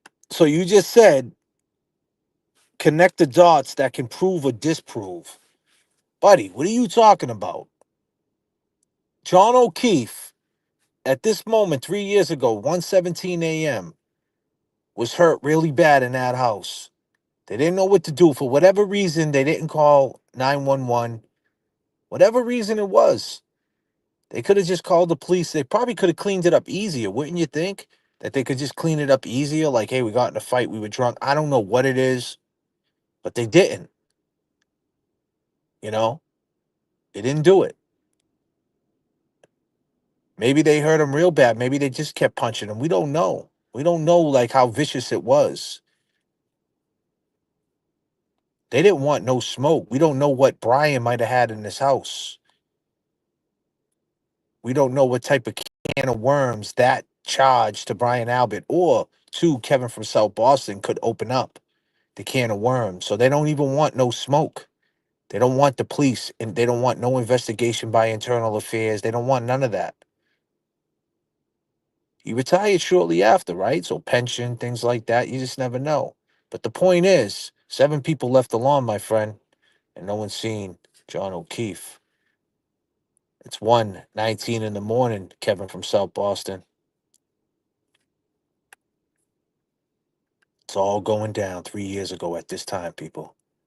Go back to 2022, 1:19. We're up late, all of us. Right now. 3 years ago at this time, it was all going down.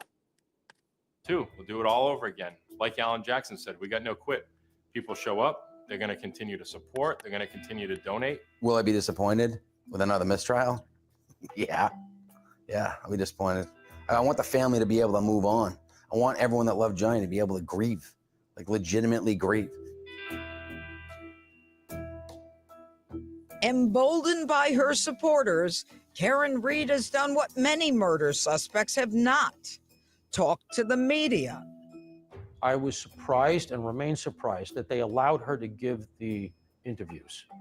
As an attorney, even if you're sitting there, you don't want your client speaking off the cuff. In Karen's defense, she has said, I have nothing to hide. I'm an open book. With the next trial looming, John Jackson wants to keep his friend's memory alive.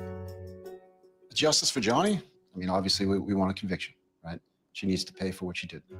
The reason we're talking is to sort of put the spotlight on Johnny. You know, if you hear us talking now, you see my face, you see the other friends and his family around, you're going to think about him, and that's what matters to us.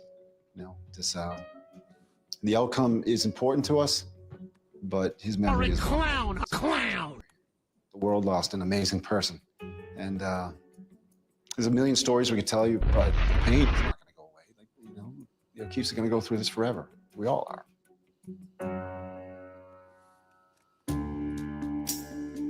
R.I.P. Officer John O'Keefe.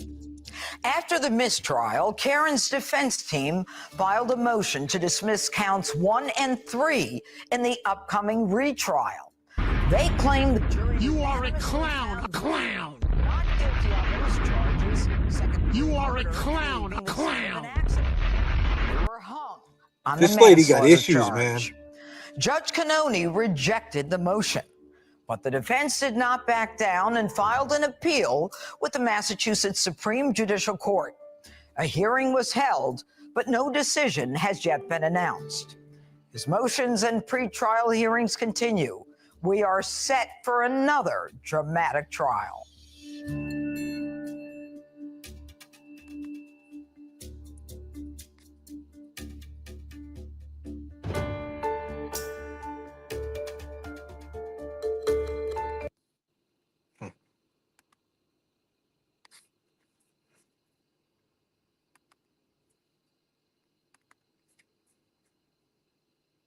Crazy people.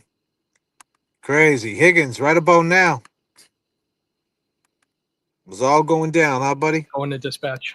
You would have access to the interior of the police station at that time if you went back to Canton PD at 1:30 in the morning, correct? I'd have access. You could see if there was any You had access, buddy. any calls, call outs, things of that nature. I didn't have access to that, and I wasn't looking for it. Not that you were looking for it, Mr. Higgins. My question is more simple than that. If you were there, you'd know what was going on inside the building. No. So No? you would just be completely oblivious to anything that was happening. For instance, if troopers started amassing to go out to a call, you wouldn't see that. Objection. The objection sustained. Ask it Of course you differently. would, You were Higgins. able to monitor. You'd be in a position to monitor what was happening at the station around 1:30 in the morning when you were over there, correct? No. So how long did it take you to get home from Canton PD? A little longer from after I moved the vehicles. Yeah, after you move the fucking vehicles, you dummy. Listen, Kevin from South Boston, you're in big trouble. All right? It's 123 on 1/29/2025. 36 months ago, my dude, you know what you did. You need to just man up. And let's just get this behind us. Because at the end of the day, you're making it worse. Look at you on the stand. Think about it. Right now, if you're watching, Kevin, we're live. Everybody in the chat, there's 300 of us. We're all here. If you're here right now, put your ones up. Put your ones up if you're on deck. Ones up. People outside on the standout right now, if you're watching on your phone, put your ones up. We appreciate everybody doing the 24-hour standout. We had some turbulence. Your man J.F.K. had a maneuver the instrument panel and had to take it off autopilot and dump some fuel. But we're back on course. We're going to land this plane. But you, Higgins, we can't let you get off the hook. No, no, no, no, no. No, Kevin from South Boston. On the stand, you were talking about how long it took you to get back home, this and that. Now we found out you was on the phone at 1:34 a.m. Called in here, the Waterfall, very close. They glossed over it in the new Fox episode, didn't they? And you probably loved every minute of that, my man, because they glossed over the fact of what you were doing. Because this is what was going on right now. 11:58, the hands went up. 12:30, John was hurt. Now it's 1:25 a.m. and you guys are trying to clean up the dirt. Isn't that right, Kevin from South Boston? Correct. I don't know. I mean, it could have been 15 minutes. It could have been 20 minutes. You live alone? I do. You did then? Yes. What did you do when you got home? I think I had something to eat, maybe a couple more drinks. Then you went to bed? Was either on the couch or in the bed watching the news. And any of the prior testimony You wasn't watching the news. news. Ever indicated? Ever? Kevin from South Boston, you called up the phone saying, "This is Kevin from South Boston. You wrong. You wrong." And you said you were watching the news.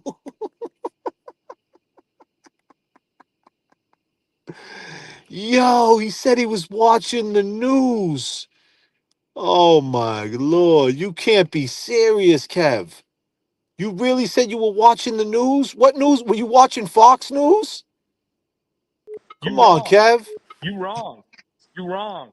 You wrong. You wrong. I appreciate the things that you two do, you and James, right? They're decorated dudes. They're decorated dudes. Decorated. And P.S. The JFK show was fire. Yeah, I love the JFK show. Shout out to JFK and James Jackson. Love them. Great stuff there. 39,000 feet. Don't believe the hype. Yeah. Don't believe the hype. Yeah. Don't believe the hype. Don't. Rumors going all over town. Can't keep my name out the mouth these days. Yeah, they say. I live too fast to settle down. Truth is, I just ain't about these games. Thank you, Nancy. They all play. Wanna Beautiful. find something stronger than whiskey. If you're in the Oh, chat I right now, try. you've been But rocking every with me. time I feel her kiss me, I keep coming up empty. Yeah. Let's vibe out. I just wanna love somebody R.I.P. who won't Officer leave John a O'Keefe. hole in my heart. I just wanna love somebody that don't want me falling apart. And I'll be lucky if I ever find something more than just a crazy night. I just wanna love somebody who ain't.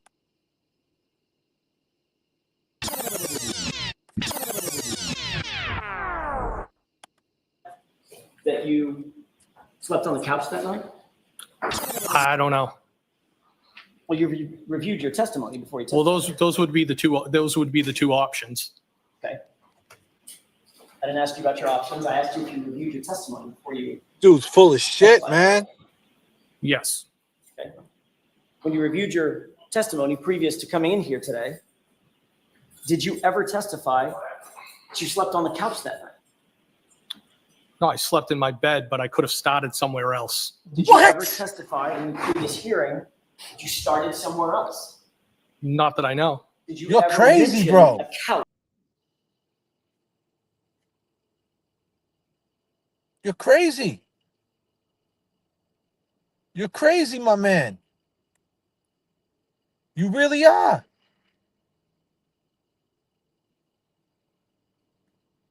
You're honestly crazy, my man.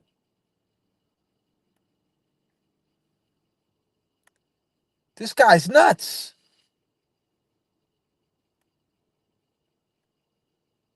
Listen to the stuff he's saying. I could have started somewhere? What are you saying, bro?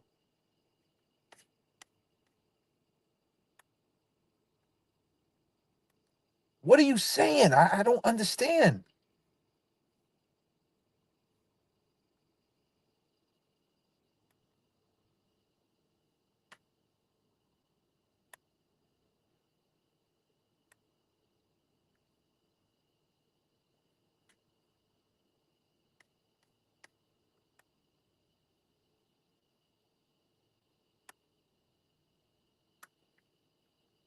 This is nuts. This guy's crazy.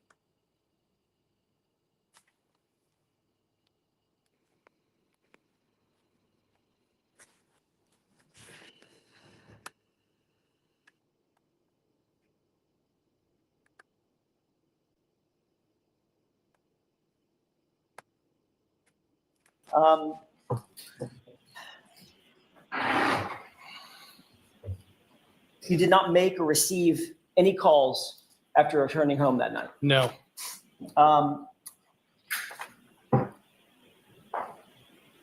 You were clear when you went to sleep in your prior testimony that you put both your work and your personal phone. You had two at the time, correct? Yes. Yeah, you did. And a work cell phone, right? Yes. You put them both on your bedside table because that's what you do every night. Is that right? Most often, yes. Now keep in mind, he said he got a work phone. He's got a work phone. Now we say, did Karen talk to him at that time? Now, I know people say, what does that mean? The point is, for 4 months, she never mentioned Higgins. Even when she was when she was getting arraigned on the indictment, she never mentioned Brian Higgins. She said Brian Albert and Colin. This guy right here and her, it's the whole issue.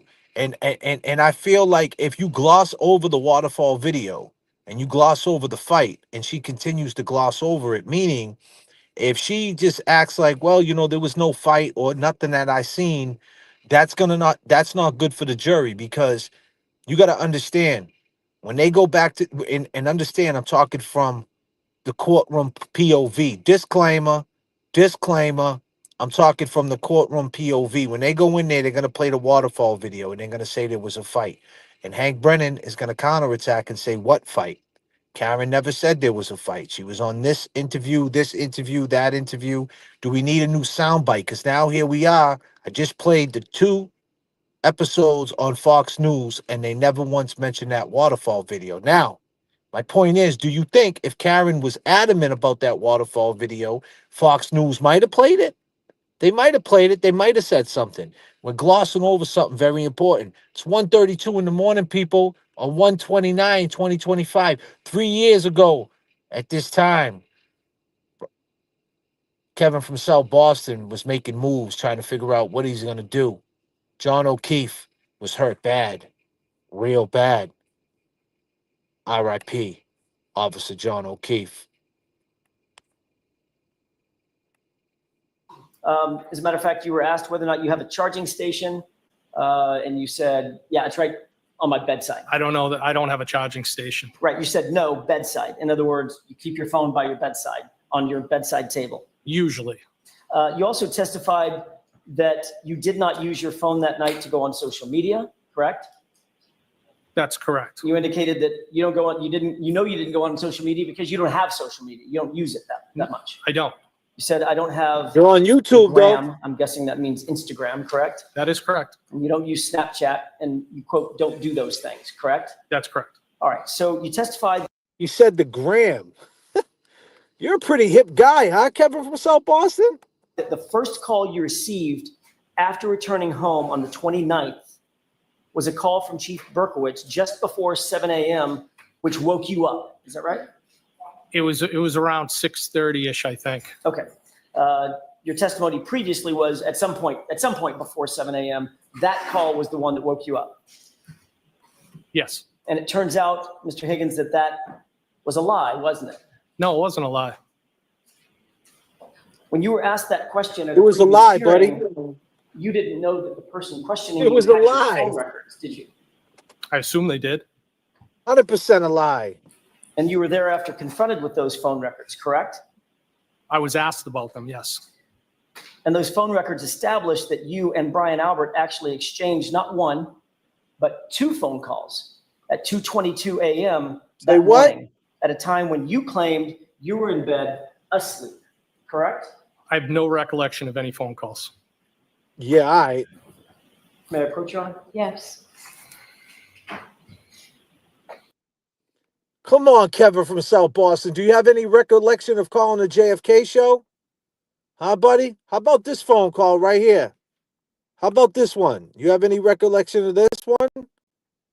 Huh? Hey, man, what's up, guys? Kevin from South Boston. What's up, Kevin? Do you have any recollection of this? Listen, I appreciate the things that you two do, you and James, right? But Huh? let me ask you something. Those 2 dudes that you're accusing, right? Yeah, the 2 dudes. Yep. What are we accusing them of? It's 1:35 in the morning. Kevin from South Boston. We're currently 18,000 feet. We're almost at our destination. 3 years ago, 2022, it was a cold night. Snow was moving in. You was at the station doing the due diligence, trying to figure out how to get yourself out of it. It's 1:35. You had 2 phones. Testified to that. Who are you talking to? You don't recall talking to anybody. Do you recall this conversation? They're decorated dudes. What happens? Like, can you look at this from both sides? And this comes out that she actually did it. Are you ready to, like, put it out there that you were wrong? You sound like Higgins, bro. You wrong. Is this Higgins? Is this Higgins? You wrong. You're Higgins. Why are we wrong? Why This are we is wrong? fucking Higgins. Higgins called the phone. He hung up. That was Higgins, bro. That was Bro. Higgins, man. Bro. You fucking coward, man. That was 5, 4, 3, 2, 1, 0. This one is explosive.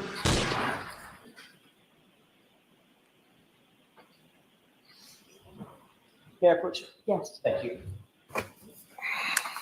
You remember that conversation, Kevin from South Boston? Documents and tell me if you recognize at least the top one. Do they have a page number for me to follow or no? I was just asking Ms. Little. I don't think we've introduced them, and no, they don't have a page number, but I'm going to ask that they be marked for identification, at least at this point.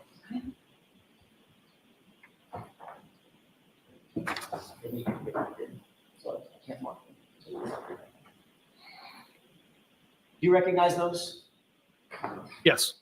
May I approach? Yes. These are, you know what, I'm gonna, if it's okay with the court, maybe witness maintain those documents? Sure. 2490 AJK 2490. Thank you so much. Kelly, thank you so much. Nancy, thank you so much. Callie, Sandy out in Cali. I appreciate you. Hope all is well with you. You know, I'm running through some turbulence. At 18,000, we're flying good. We dumped some fuel over the over Mystic River. And we're rocking still, people. And it's 1:37 a.m. 3 years ago at this time. Let's take a moment of silence. I would think by this time John is hurt really, really bad. And what was the poor guy thinking? But we know what this asshole was thinking, right? Hold my latte with $5. And this is him on the stand. This is him on the stand right now, just lying. An ATF agent. Because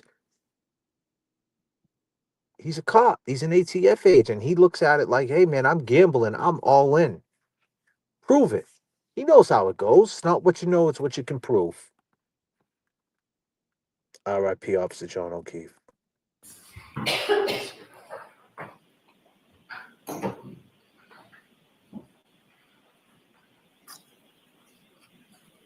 I'd like to have those two documents marked only for identification with the court's permission. Okay. As one exhibit? We can do it as one exhibit, that's fine. Okay. Could you please hand those to Madam Courtney? Yes, Your Honor.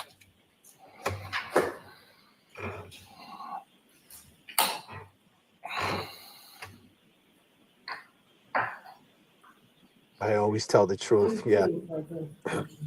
Sorry, what was it? Thank you. Thank you. May I inquire? Yes. He's a professional. Mr. Higgins, you see the document on the lower right. It has a page number or there's a numeric indicator 01770. In other words, 1770. On the lower right-hand corner? In the right. I mean, in the red.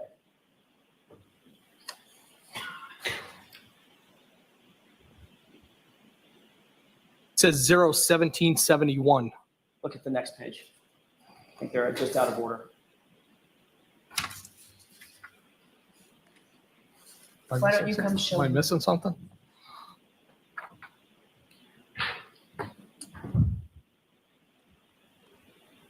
Oh, this has been marked over. Sorry, over the top. That's the protocol. It's okay. It's okay. I'll use the one with QQ and the one with 1771 because the other numbers. When you're referencing them. When you're referencing them? When I'm referencing them. Okay. Take a look at the one that's marked with the QQ. Oh, I spelled ground wrong. You've seen that document before, correct? I think I've seen it maybe on a screen, not in my hand. That was these were the records that were shown to you at a prior hearing. Yes. And you acknowledge that at least the one marked QQ is a record of your calls, correct? It has my name, my telephone number, correct? And it indicates that on January 29th, 2022, at 2:22 and 35 seconds, you received a call from Brian Albert. Sure. Duration the of whole 1 ride, second, JFK. correct? Rest in peace. Yes. In other words, Brian Officer Albert John called O'Keefe. you at Thank you, 2:22 and 35 seconds, but it looks like you missed the call. Thank you. Correct? I see the 1 second call, yes. There's a second call just below that. On the same date at 2:22 and 52 seconds from you to Brian Albert. Do you see that one? Yes. And the duration. This guy's no selling this shit. He's no selling this whole situation. This is what he's doing. He's no selling it. Come on, people. Let's hit the goal for Officer John. I appreciate that. He's no selling it. Yeah, I see it.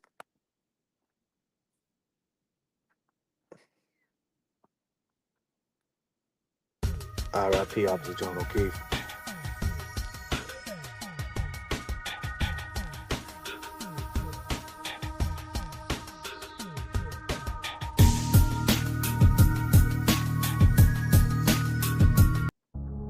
Yeah. Why? Read between the lines. Yeah. Why? I know you feeling hurt, your mind flipped. That was a moment in time, can't rewind it.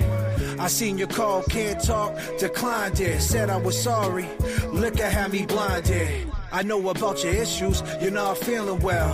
What you going through, girl, is a living hell. Sometimes I bug out, I just flip and yell. Just come out tonight, we can sip and chill.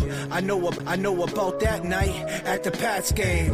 You was real comfortable, and that's lame. When I bring it up, you act strange. That's okay, I ain't saying no names. Glad you pulled up though, we can take your legs. I told you before, that girl, see, that's my ex. You gotta chill, can't believe what you read in text. It's me and you right now, don't be complex. Now it's fine food, proper pints. Storm coming through after 2 lots of white.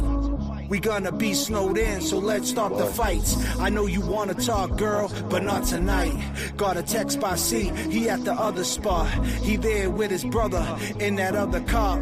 JM over there too, she just a soccer mom. Let's head over there, see what they talking about. I don't know what it is, but I feel like I've been sleeping.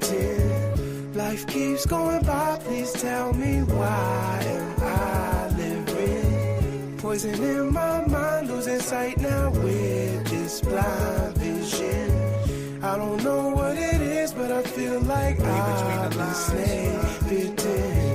Laying on this grass, I can hear the snakes. Wish you would've told me he was feeling so erased. When he sent you that text, seen the fear in your face. Then he texted me too, then you drove away. Don't chase waterfalls, read between lines. Keep a fair view, protect your mind all times. Call 911, officer down. Don't make a sound, there's an officer in the house. All I can feel is my phone vibrate. Wish you was here, not sitting at my place. Who let the dogs out? It's cold with a broken face. Please, Lord, not today. Laying on this grass, I can hear the snakes. I wish you would have told me he was feeling away. When he sent you that text, I seen the fear in your face. Then he texted me too. You coming here? And you drove away. Laying on this grass, I can hear the snakes. Wish you would have told me he was feeling so erased. When he sent you that text, seen the fear in your face. Then he texted me too, then you drove away. Don't chase waterfalls, read between lines. Keep a fair view, protect your mind all times. Call 911, officer. Yeah, Higgins. We're not letting you off the hook. The duration of that call is 22 seconds, correct? I see that, yes. So 17 seconds after you missed a call, according to these records, from Brian Albert, you called him back, and there was a call lasting 22 seconds. Is that right? That's what the records say. May I approach? Yes.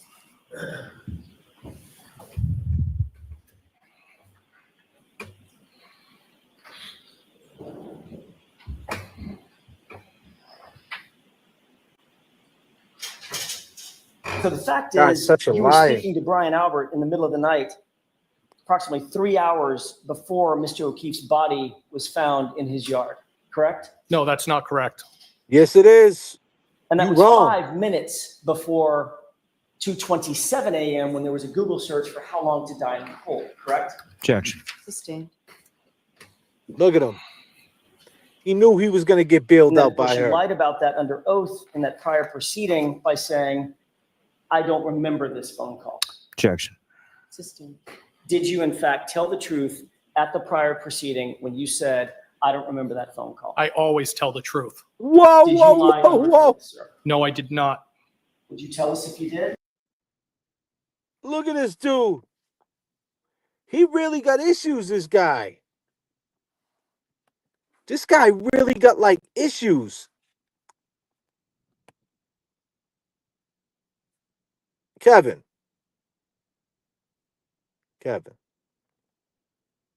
Brand new! I know you gonna dig this. Run the track! Hey, man, what's up, guys? Kevin from South Boston. Hey, man, what's up, guys? Kevin from South Boston. And I appreciate the things that you two do, you and James, right? You never lie. You tell the truth. You called up a YouTube channel saying you were Kevin from South Boston. Why'd you do that? Decorated dudes. They're decorated dudes. They're decorated.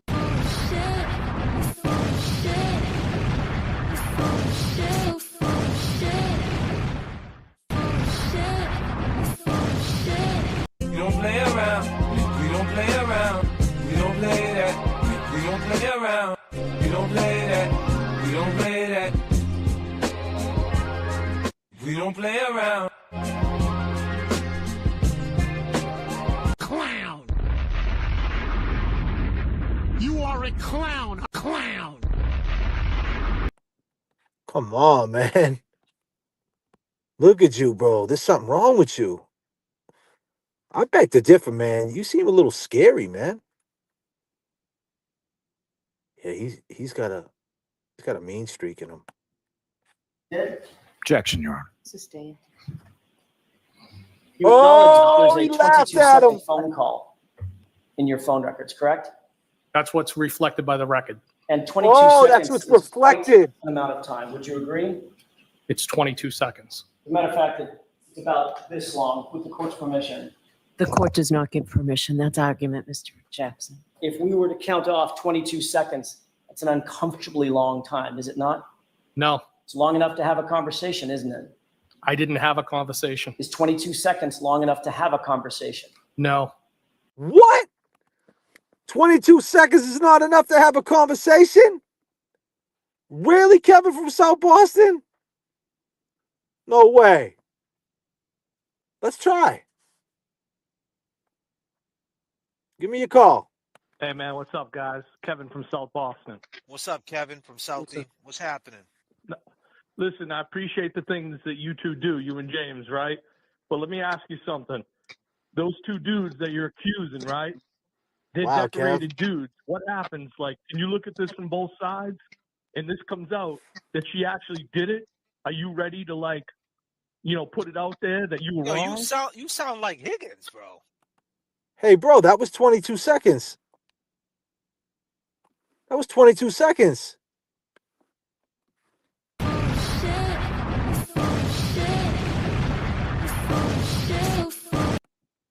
That was 22 seconds, bro. God got us, bro. God got John. You did him wrong. A human being can't have a conversation in 22 seconds? Sure they could. I don't think it's anything of substance. Okay, so that's my question. Is it 22 seconds long enough to have a conversation? I don't agree with it. No.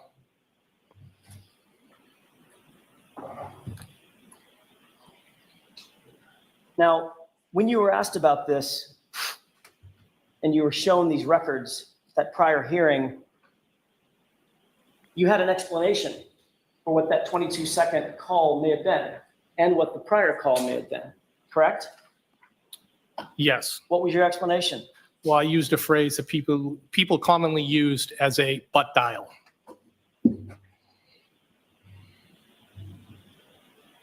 So you think it's possible that you may have butt dialed Brian Albert for a 22-second call that you're not aware of? I think it's possible that he could have been inadvertently called back, but I have no recollection of that, nor did I have any conversation with anybody. But you admitted that you lived alone, correct, Mr. Higgins? That's correct. You have an iPhone at the time. Yes. Matter of fact, that number for the reflecting those records is in fact, or was in fact, an iPhone. Is that right? Yes. You already indicated under oath that you don't sleep with your iPhone. You keep it on your bedside table. Is that right? Most often, yes. There's nobody else in your room. Is that right? That's correct. And you had your ringer on because you were awakened the next morning by a call from Chief Berkowitz, right? Yes, the ringer was on. When somebody calls you and you miss the call, there's a notification that shows up on that iPhone. Isn't that right? I don't know how mine's set up at the time. I don't know. If you open up your phone app and you go to recents, it shows all the missed calls, correct? Yeah. I think you can get to them, yes. And you know that course the you can. iPhone does not automatically call people back. That is not a thing, right? Guys, You miss a call from someone, it's not just going to automatically re-ring them. Yes, I think we both know that, yes. So we to know call that. somebody back, We you know have to go on your iPhone, open it up from a locked position. Look at Karen's face. Navigate to a phone application. Look at her face. Then navigate to a contact. And She then is make on a call. him. Correct? Objection. Sustained. You can break it down. Sure. Break it down. In order to call somebody back, if you've missed a call, you first have to unlock your iPhone. You would have to, yes. You can do that either Yes. through Face ID or through a 4 or 6 digit passcode, right? Yes. Don't tell me the code, but did you have a 4 or a 6 digit passcode locking What your did you iPhone have, at the time? Higgins? I don't know if it was a digit code or Face ID. Well, if you have a Face ID, you have to have a digit code as well, right? I guess so. Okay. Did you open your phone with your Face ID or a multi-digit code? I have no recollection of answering the phone or calling anybody back. Lies. You also have to navigate, once the phone is unlocked, you have to navigate to the phone app, correct? I don't know necessarily if you unlocked it with your face, if it would be right there. I've never thought about it. Once you unlock that phone app, you have to manipulate the phone on the screen with your finger in order to make a call, correct? You would have to hit at least one button, I guess. At least one, right? Yes. So that's 3 or 4 interactions with the phone that have to be physically undertaken to just make one call, right? But I didn't make any calls. So how'd you butt dial? I didn't make any calls. I have no recollection of any calls, nor did I speak with anybody. He's such a liar. He's such a liar. After you were shown these phone records at that prior hearing, in Look that at hearing Karen. at least, you finally admitted that you did in fact call Brian Albert back, but this time you claimed the two of you just sort of sat in silence. Isn't that right? What?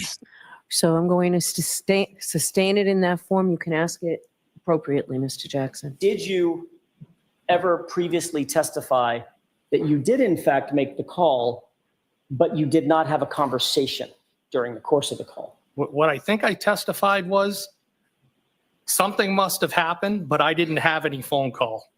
Do you remember being asked, quote, did you call him back, end quote, and you answered yes. And then there was a question. There was a series of questions there. That's only a fragment of what I said. I'm not done yet, Mr. Higgins. Can you answer my question? Yes. To the question, did you call him back? Your answer was yes, correct? I think it was kind of I must have. Then you were asked, well, the answer was yes. And then there was a colloquy back and forth where you spoke over each other's words, right? It was dialogue back and forth about this whole thing, yes. May I approach? Yes.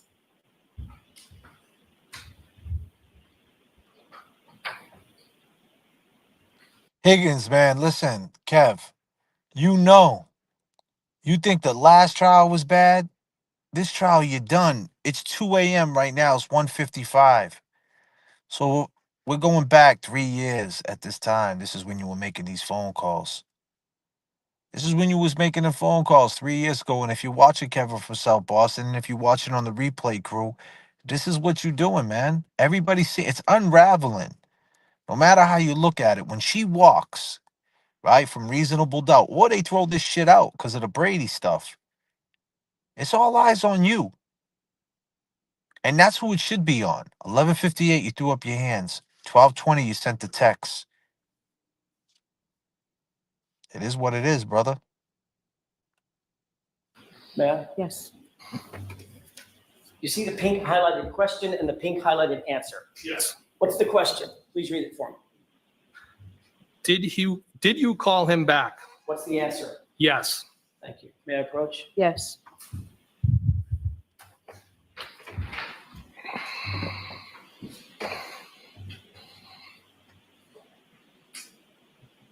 You then said a little bit further in that same conversation, I did not have a conversation, correct? I did not have a conversation with anybody. And the question following that was, you just listened to the phone, what someone was telling you?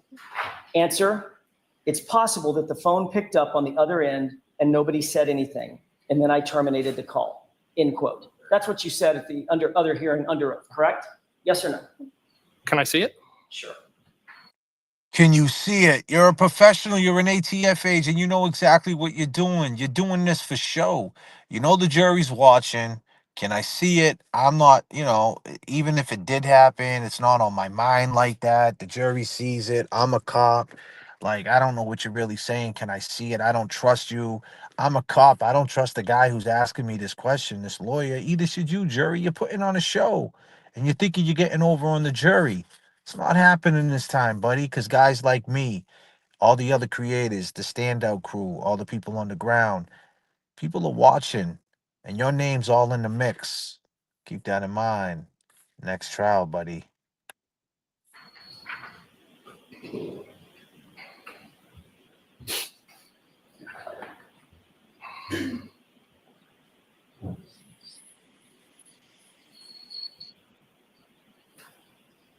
Ma'am? Yes. Mr. Rowley, same page. Thank you. He's dying The from bottom nowhere. portion in pink. If you could read that answer to yourself, please.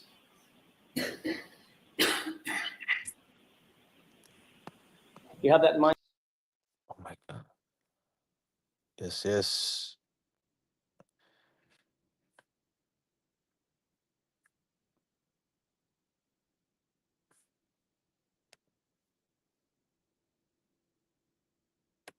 This guy bothered me. No, can I have a minute, please? Of course you need a minute. Of course.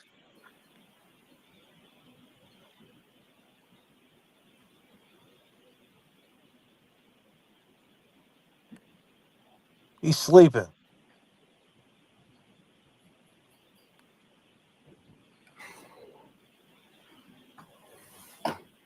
May I? Yes. Thank you, Your Honor. Very careful. Look at him. He knows that jury's Does that watching. refresh He's your on recollection stage. about how you answered that question? Yes. And your answer was, it's possible that the phone picked up on the other end and nobody said anything.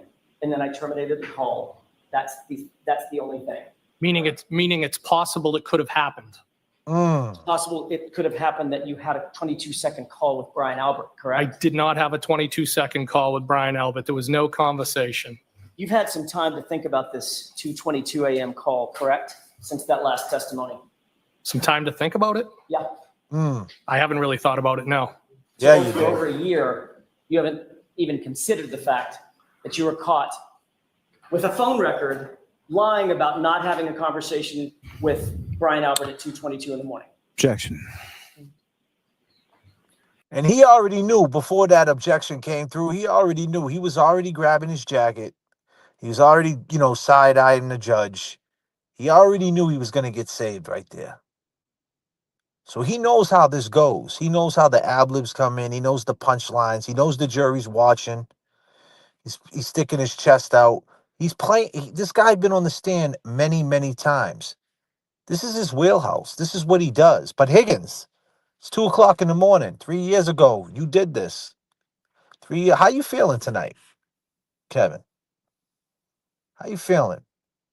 What do you think about John's kids right now? What do you think they're doing when they got to wake up to the reality that 3 years ago, it's 3 years to the day?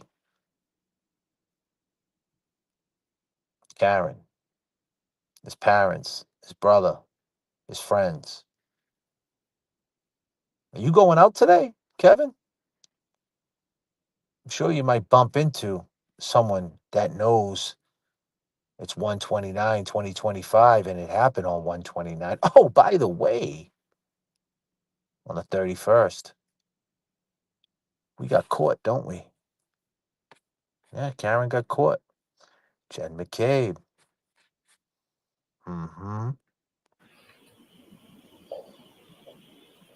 Mr. Higgins, what was so important that you and Brian Albert needed to discuss something at 2:22 in the morning? There was no discussion. I never talked to Brian Albert. Yes, you did. And why the 22-second phone call, sir? Objection. Sustained. And look, he knows it already. Before right when Uncle Al lays it in, he already knows he's going to get saved. So think about it. Like, he already knows. These are professional witnesses. When people say, "Oh, why didn't any of these witnesses crack?" These dudes are professionals, man. The two main guys are professionals. Higgins and Brian A are professionals. And then you got the Stadies coming on in. They're all professionals. You know?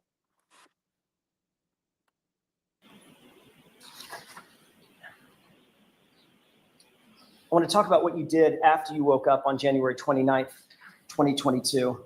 That was obviously a memorable day in your mind, correct? It was a sad day. The very first person you spoke to after waking up was who?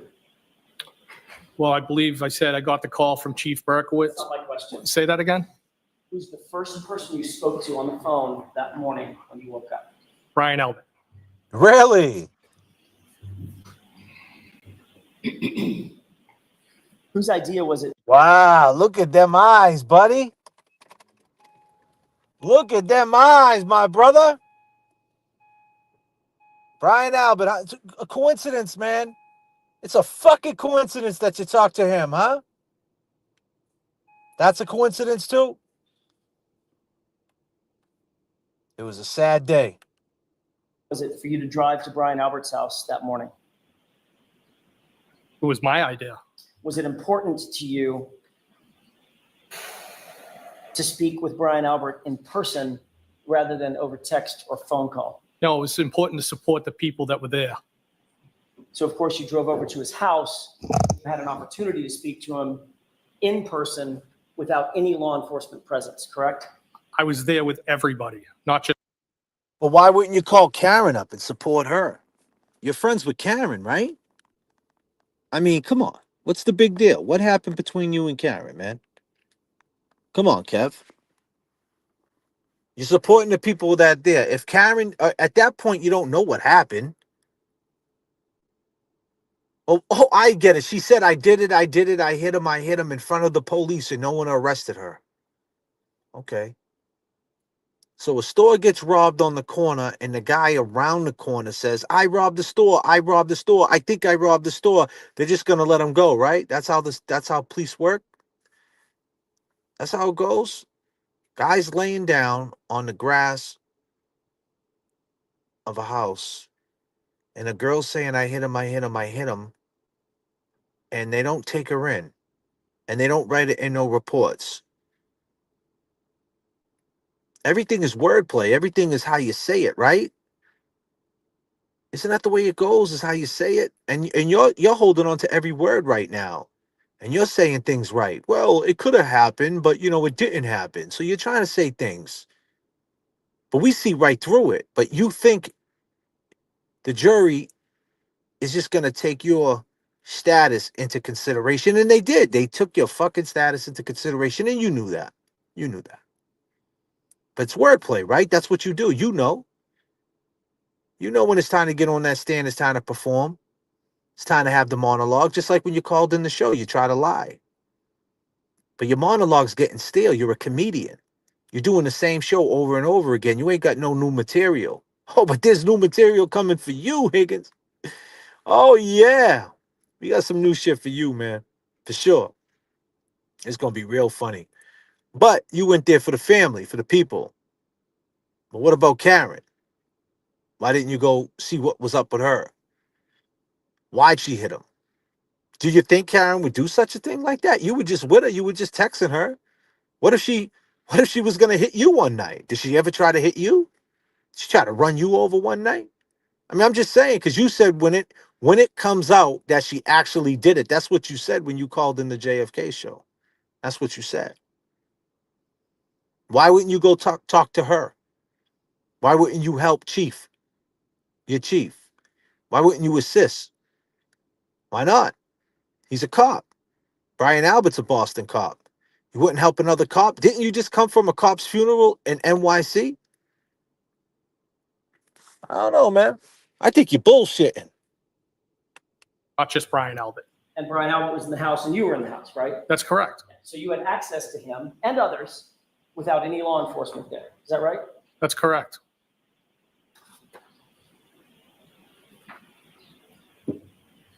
As soon as you got off the phone with Brian Albert that morning, who did you call? Ooh. 7:22 a.m. If you I recall. think I might have called Chief Berkowitz back. So you're talking to the chief, right, Higgins? But you ain't assisting with the case. But you know Karen. She came over to your house. You hung out with her at a bar in Southie. You were having these crazy conversations with her. Why wouldn't you assist them in the investigation? Why wouldn't you reach out to see what happened? It's a fucking cop that's down. Come on, man. Does it make sense? So as soon as you got off the phone with Brian Albert, first thing in the morning, the next call you made was to Chief Berkowitz. Is that right? Yes, because he had called me first. Yes, I called him back.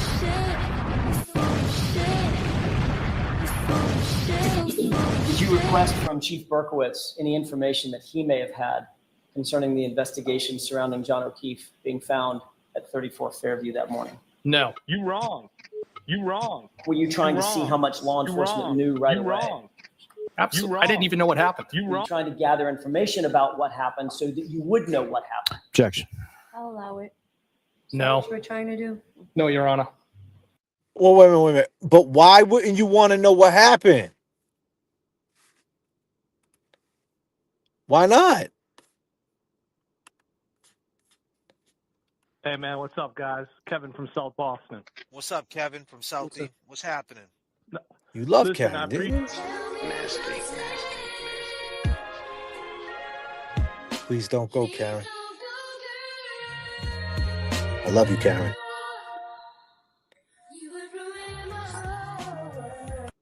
Did she ruin your world, Kevin?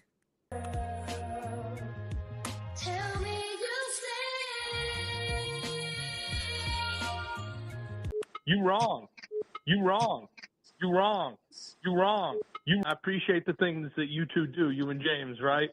They're decorated dudes. They're decorated dudes. Decorated dudes. What? It just doesn't make sense. You were just with John the night before. You don't care what happened? You hung over his house with his kids. You don't care what happened?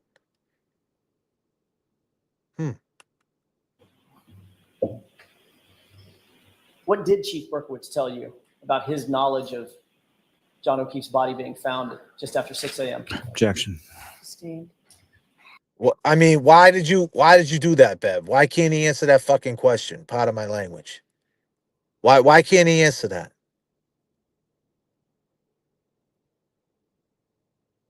Why can't he answer that, Bev? Because you're a public pretender. You're a public defender. That's what you came from. You always worked with the law. Even when you were defending people, you still was working with the DA. You sell people down the river. You do it well. Did you tell Chief Berkowitz that you had been with John O'Keefe and you were at the crime scene the night before? Objection. Sustained. You can ask that differently. Did you inform Chief Berkowitz that you had been with John O'Keefe the night before? Objection. I'll allow it. I believe I may have told him at some point that I saw John at the Waterfall. Did you tell Chief Berkowitz that you had been at 34 Fairview? I believe I did. Did you tell him that your vehicle was parked just feet away from where John's body was discovered? No, because I didn't know where he was discovered. Did you tell Chief Berkowitz that you and Brian Albert had a call at 2:22 in the morning? Objection. Sustained. Did you tell Chief Berkowitz that you had been flirting with John O'Keefe's girlfriend in the weeks prior to his death? No. Did you ever tell Chief Berkowitz about the nature of your interest in Miss Reed? No, I don't believe so.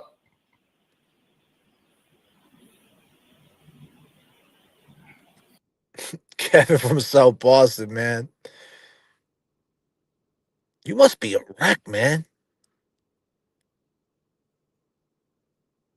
You must be a wreck. Are you at the Encore Casino right now? Why don't you go to the roulette table right now and play 24.99 in that single zero for John O'Keefe, and then go play 129 in that 2022 black. Get that money, Kevin from South Boston, because you're going to need it for commissary. Did you tell Chief Berkowitz that you had seen Mr. O'Keefe and Miss Reed the night before, and that Miss Reed had ignored you? Objection. Sustained. You can break that down, Mr. Jackson. Thank you, Your Honor. If I may have just a moment.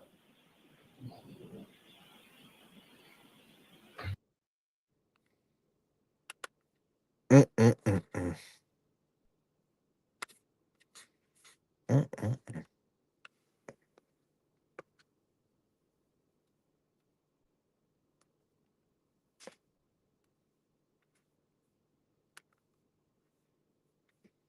Mm-mm-mm. Look at this guy.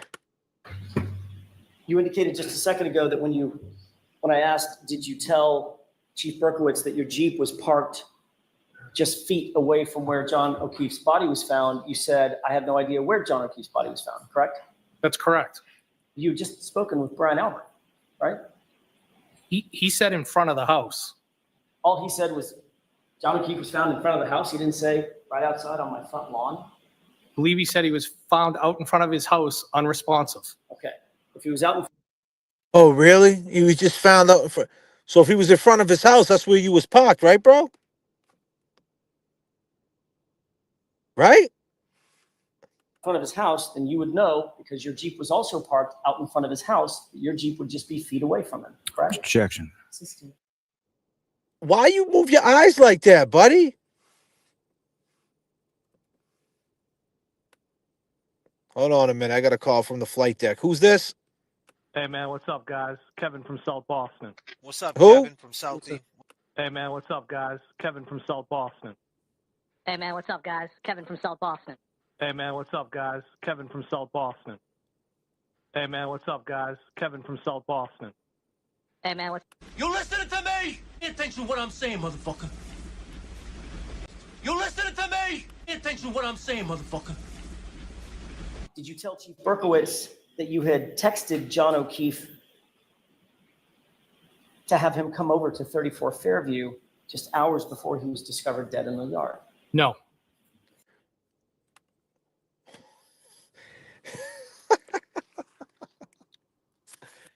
Bro, Kevin, I'm back. I'm here. I'm laying low tonight. I'm flying solo. Kevin, come on. You was with a dude. So this is just common sense shit. All my people, we know this case inside and out, and we're all here. Put your ones up if you're rocking with me. Put your ones up. I need to see the ones in the chat. I got love for all y'all. Appreciate you for being here tonight. And RIP Officer John O'Keefe. But back to Kevin from South Boston. Ones up. Kevin, if you're watching, you'll see the ones. Because we're going to turn that one and we're going to point it right to you. Right to you, Kev. From Southie. Common sense, my man. You was with a guy the night before. That didn't strike you crazy. Like I was just with him. I mean, even if someone I know died, even if I know someone died a month before, even a year before, you're like, wow, I just seen that person. You were just with him hours before. And this guy's found on the lawn, murdered, dead, hypothermia, black eyes. No one knows what happened to him. And you don't tell the chief of the police, man, I was just with him.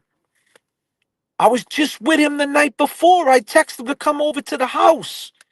And I went in there and I was drinking my ginger, my whiskey or whatever you was drinking. And he never came in the house. And I don't know how the fuck he ended up on the lawn. That's crazy, Chief.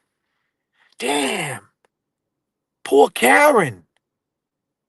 His kids. I played video games. Damn, man, this is crazy. I texted him at 12:20. I told him to come through. That would kind of make you somewhat responsible, right? Because you was like his friend, weren't you? Would that make you responsible somewhat? Do you feel any remorse? Well, we know why you're responsible, but I'm saying if you didn't do anything, right? What you say, Kevin from South Boston, you wrong. Like, right? You and James, right? And you do the sauce on your voice because you think you're an old school B-boy. Can you break dance, Higgins? Do you know how to fucking break dance? Do you? Yeah, Higgins. You just want to fly. I get it. You're in Southie now. Your man Mark told me, the one with the two S's in the name, the lowercase, from Cambridge Side Galleria. He's over there. He's in Cambridge Side Galleria every fucking day, right? Kevin from Southie? Every day. But, John will never get that job, never get to retire and be in the Cambridge Side Galleria. No, and you didn't tell the chief. No, why would you do that? Why wouldn't you be shocked? You never even brought that up, like in this trial at all, saying, man, we were just sitting at the table dumbfounded because we invited him over. And we just don't understand how it happened. But you were friends with Karen. What was so bad? I mean, you text her, well, in the bar, right? You was cool enough to text her that. So why wouldn't you text her again? So what? She didn't answer. You just said, well, I texted her. It was flirtatious. No big deal. Why wouldn't you text her the next day? Like, hey, man, they found John on the lawn. What the fuck happened, Karen? Why wouldn't you do that? You're the only one that got skin in that game. Right? If that makes any sense. Stake in that case. Does that make any sense? I don't fucking know, but you know what I'm saying, Kevin. Right? Why wouldn't you? That's common sense. You think you had it bad last trial, but guess what? Camera's going off, buddy. All eyes on you. All eyes on you, Kevin from Southie. Did you think any of that was important when talking to the chief of police of the Canton Police Department? I'll let him have it. No, I didn't. There was no reason to tell him. What? What? Hold on. It's terrible. You didn't think that was important to tell the chief of police? Yo.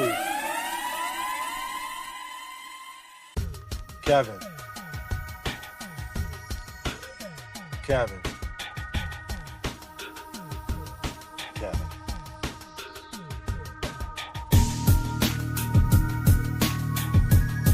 Kevin. You didn't think it was important to tell the chief of police that you texted him the night before at 12:20? You were talking to his girl. You hung out with him. You didn't think tell him that was important? Damn, Kev.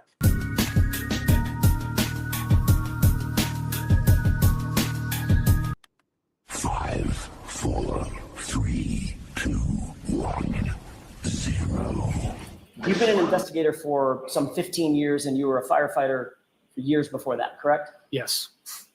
You're very familiar with some of the tools that are used in conducting modern investigations, correct? Yes. You'd agree that searching electronic devices and phones is an incredibly important investigative tool that modern investigators use, correct? Objection. In that form, I'll sustain it. Are you aware that searching electronic devices is an important part of investigations? Objection. Are you aware of that, sir? Do you agree with that? I've utilized phone data during the course of my investigations at times, yes. Okay, so another way to put that is obviously phone data and electronic data is an important part of investigation. Right? Objection. Sustain.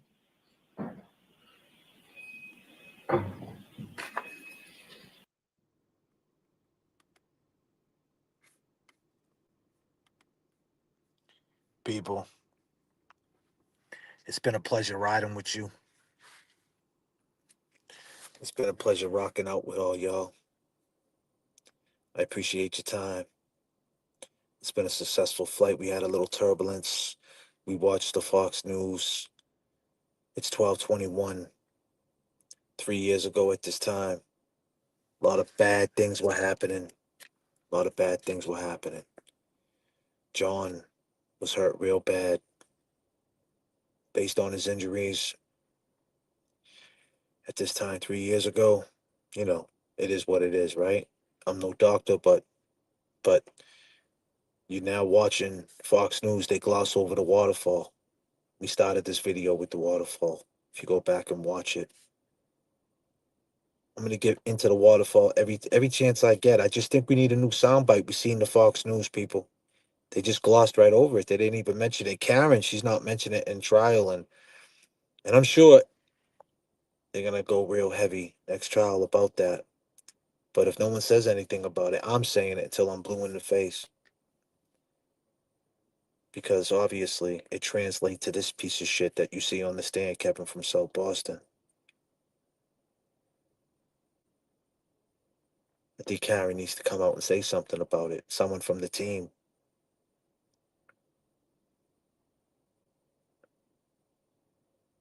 We're gonna get into it more next video. I promise. The waterfall.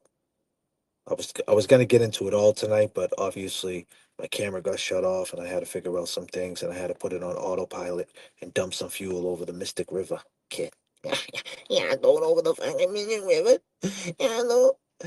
But now, about to land this plane, put the wheels down. But I appreciate all y'all. I'm gonna leave you with a song. R.I.P. Officer John O'Keefe. 2490 for sure. Free Karen Reed. Kevin from South Boston. You did John dirty. Everybody that's on the ground on the protest. Stand out. Peace and love to everybody in the chat. I appreciate you. You could have been anywhere in the world, but you rocked out with me tonight. And yeah, man. You guys are the best. Peace.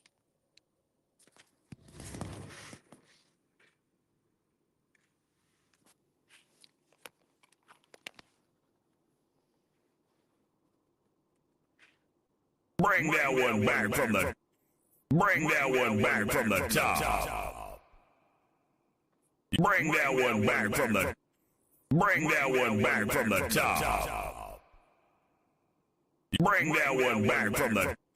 Bring that one back from the top. I don't know if I can face it again. I can't stop now. I've traveled so far.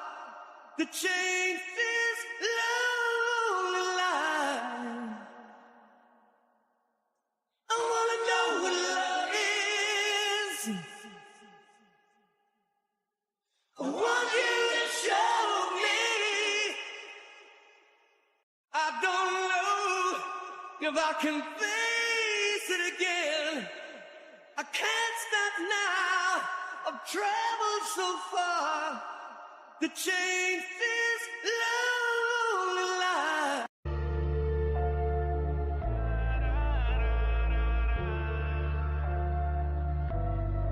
Why? Yeah. Let's go. Yeah. Beef never dies. I hold a mean grudge. Life is cruel. I never knew love. How I feel with evil and it's running through my blood. Every day I'm trying, but I'm fucking up. Judge sick of seeing me, I'm doing time. Lost everything, even lost my mind. Gotta pay the price when you cross the line. That's alright. We all gonna die. All gonna die. They die first. All gotta go. They are the worst. The hurt and the pain. Sitting in a cell. Court basements. Living in hell. Who can you tell? Don't understand. Can't reach goals. Don't have a plan. Feeling so paranoid. My life is a lie. Now close your eyes and say goodbye. I know time to say goodbye. I know better.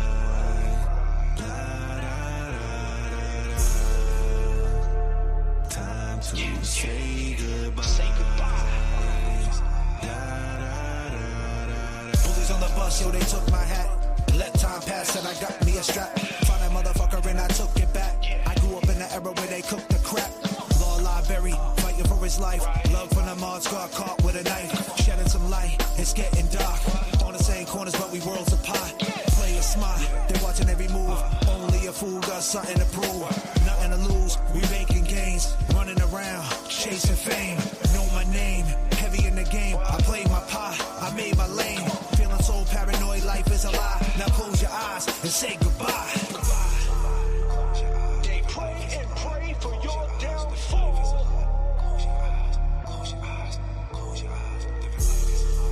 I mean,